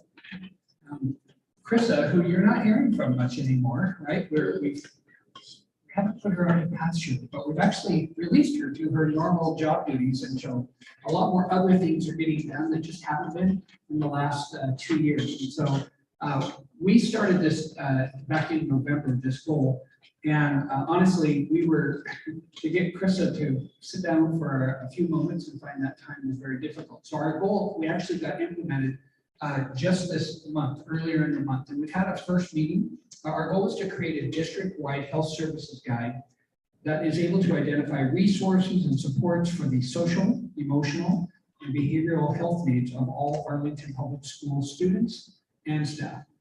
And what we recognized is there's so much information out there and there are so many resources, but too many different people have it, and not everybody has access to all that information. And so our goal is to create and eventually we'll launch by the end of this year, or actually I should just make it by September, we should have launched on our district webpage at least a digital resource. We used to have packets and offices would have brochures and different things to hand people based on their need, but we thought we wanted to centralize all these different access points to all these types of services. And so we pulled together a group of district nurses, district counselors, and I meet with the psychologist on a every other week basis. And so we started just trying to brainstorm what are the types of resources or what types of things would we want to see or give access or provide access to. Our first action step actually didn't come to fruition. We think we will use it throughout next year as we find these resources that become available. Because we were thinking at first, we'd ask our community, what types of resources would you look for in an emergency? And then we as we talked about it with the team, it's like, well, do they know what they don't know? Except maybe call 911, what is your emergency, right? And then you say, well, my house is on fire. Okay, I'll put you through to there. So we're not gonna have somebody answering a phone or anything like that, but we're thinking to have then that resource that families, students, anybody can go to and go through a list of, is it behavioral health? Is it medical need? Is it, we just went through a whole list of crisis services, whether it's mental health or medical health, referral services, counseling services. We have parents often calling our psychologists and our counselors saying, we don't have insurance. We are struggling to find help. And sometimes psychologists have insights, the psychologists that we have on our staff that counselors don't, and vice versa. So again, we're trying to compile all of this information into one resource, or one at least start with a district webpage. So then we started talking about ways to gather resources, and it was an open invitation to these groups of people.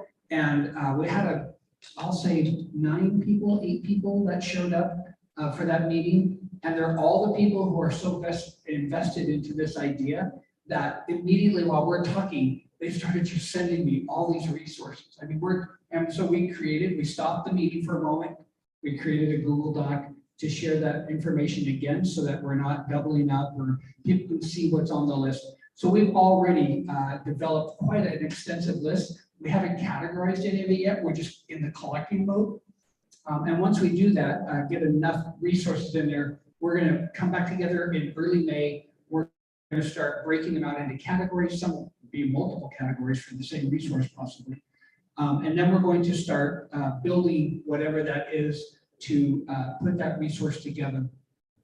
The other part of that is we started realizing, somebody said, well, here's a list, but I don't think these 2 groups exist anymore, or this. And we thought, oh, well, how many times have you called a number to something and found out, they're no longer there? And so we're also going to start the process probably in June and into July a little bit with my staff, my secretarial staff, is to start vetting, just making phone calls. Do you exist?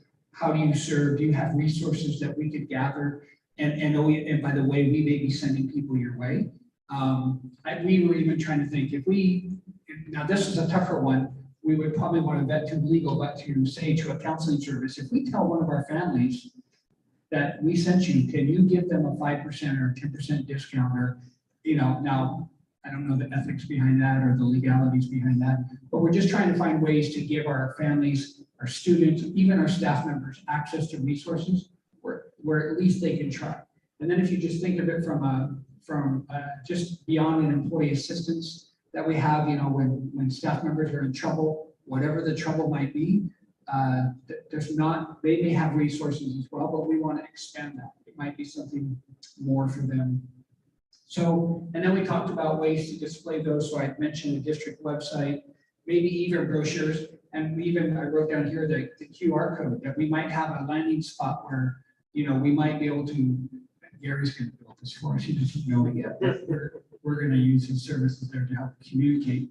But just different ways to get this information out and to post it so that, again, all this information is out there. It's just sometimes hard to find, and especially when you're under duress, it's hard to think straight. It's hard to know what to turn to, who to turn to, what to turn to. But if we can, again, just provide another resources for our students and staff to be able to access. And again, part of that is with the resources like Cascade, Skagit services. It'll be an always growing and ever changing list, but something that we just thought was needful and for this year. So we think we're on track. We think we have even enough information today to at least start something, but again, we have to go through that vetting process, make sure those resources are actually what those resources are. And if they can give us information and then, tell a friend, they tell a friend, and then, so on and so on. And we can just keep gathering those documents and resources. So that's kind of where we're at right now with this project. We're kind of excited with the momentum behind it. Any more questions? Sure. Dave, would this have been a place that, had this been up and running prior to COVID, would this have been a portal that people could have gone to for updates on CDC? Would that be something you would envision to be a part of this? Possibly. I don't know that I think COVID's its own thing. Okay. I said I'd never say that word again. I'm sorry. No, I'm joking. It's just, it'll be around for quite some time. We honestly think, and of course, if you've seen the research that's starting to come out about the social emotional health, and even now where they're even categorizing it medically as long COVID and things like this, we have no idea. I don't think yet. I think we see evidence of it. We see symptomatic issues with it, but I don't think we're smart enough yet, or at least educated enough to actually identify that. So I think that, again, we're not doctors, so whatever the mental health or practitioners, medical practitioners of any sort, whatever that support might be, that I think some things like this would most definitely be able to support those people. Okay. Yes.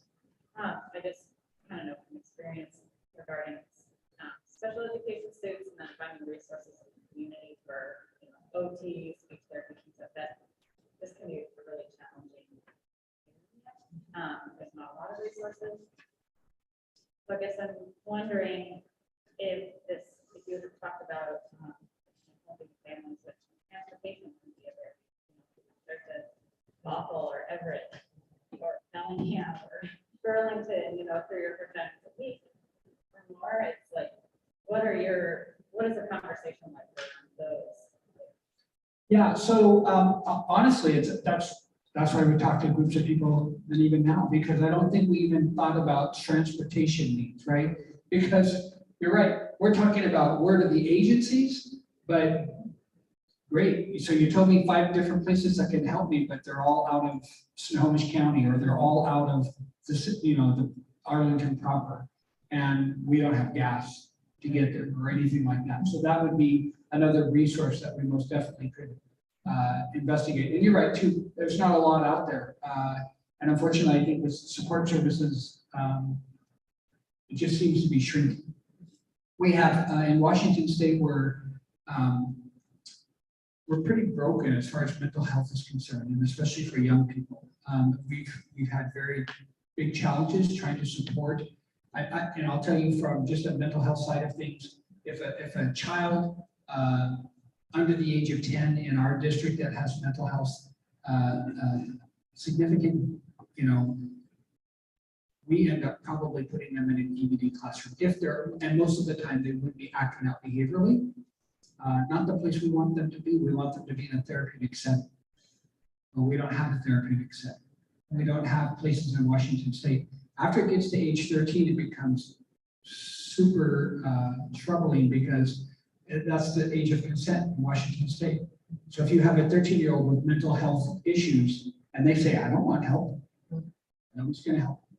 Because we've allowed in Washington State that person to have agency over the decision-making, medical and otherwise of their life. And so, yeah, it's very problematic. And so those are greater issues than, but at least let's get it started. And let's, point people in some directions, but I like the idea of, those added, well, how do you get there? How do you pay for it? And so, first run, we'll try and get as much as we can, but then I think others will look at it and go, you had to thought about this. And I'd be more than happy to find those resources and locate them. I was just thinking too, something where there was some repository for parents to connect with each other, because it's so isolating, right? It's so isolating having this issue and you're just like, gosh, and you don't know, there could be someone across the street or within your school or, some PTA members. I think that would be important to put that kernel in there, something where that the parents can exchange and not just the info, but just like, hey, and just see what organically shows up. Sure. I think that's really, because that's kind of who you're going to go to. You're going to have a conversation with somebody like, oh my gosh, I have no idea that you have that same experience. So, Yeah, I think we would start in the area of, I think for special education, ARC is a great resource for parents and families that will do a lot more connecting like that. I don't know that we just say, I don't know how we would create something like that. I understand, but you could put that dial into this Exactly. group does exactly. Yeah. So groups for families in need and, support groups, anything like that is open, and that's what we're working towards securing.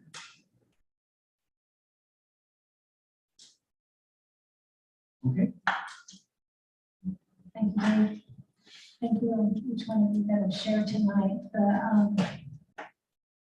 The last slide is just talking about if there are more questions, but also that we're going to keep moving forward. If you notice, this is in February, and then tonight we're giving you an update on the progress towards our strategic plan goals. So that's a big picture, the 4 areas. Then tonight we give you a slice, just a snippet of information on the district improvement goals. All of this connects to the strategic plan. Then in April, on the 18th, we'll come back and give you a snapshot of where the schools are with their school plans. All of that is aligned with the strategic plan. And even so, all of what we've been sharing, there's so much more. So you're just getting, the glimpses of things across the district that are all focused on supporting those 4 goals. So that's what I have tonight. And so if there are not any more questions, I will give it back to you, President Levesque. Right, thank you, Dr. Sweetie. Thank you all of our staff and all of the board members that participated tonight. It was very thought-provoking and informative evening. The next meeting that we have is our regular board meeting on March 28th at 6 p.m. right here at the BPAC. And we also have, as Chris mentioned, our next special board meeting study session on April 18th. And that is after our spring break. If we could have a motion, we could adjourn. I second. Motion to adjourn, and it was seconded. We have a vote. Aye.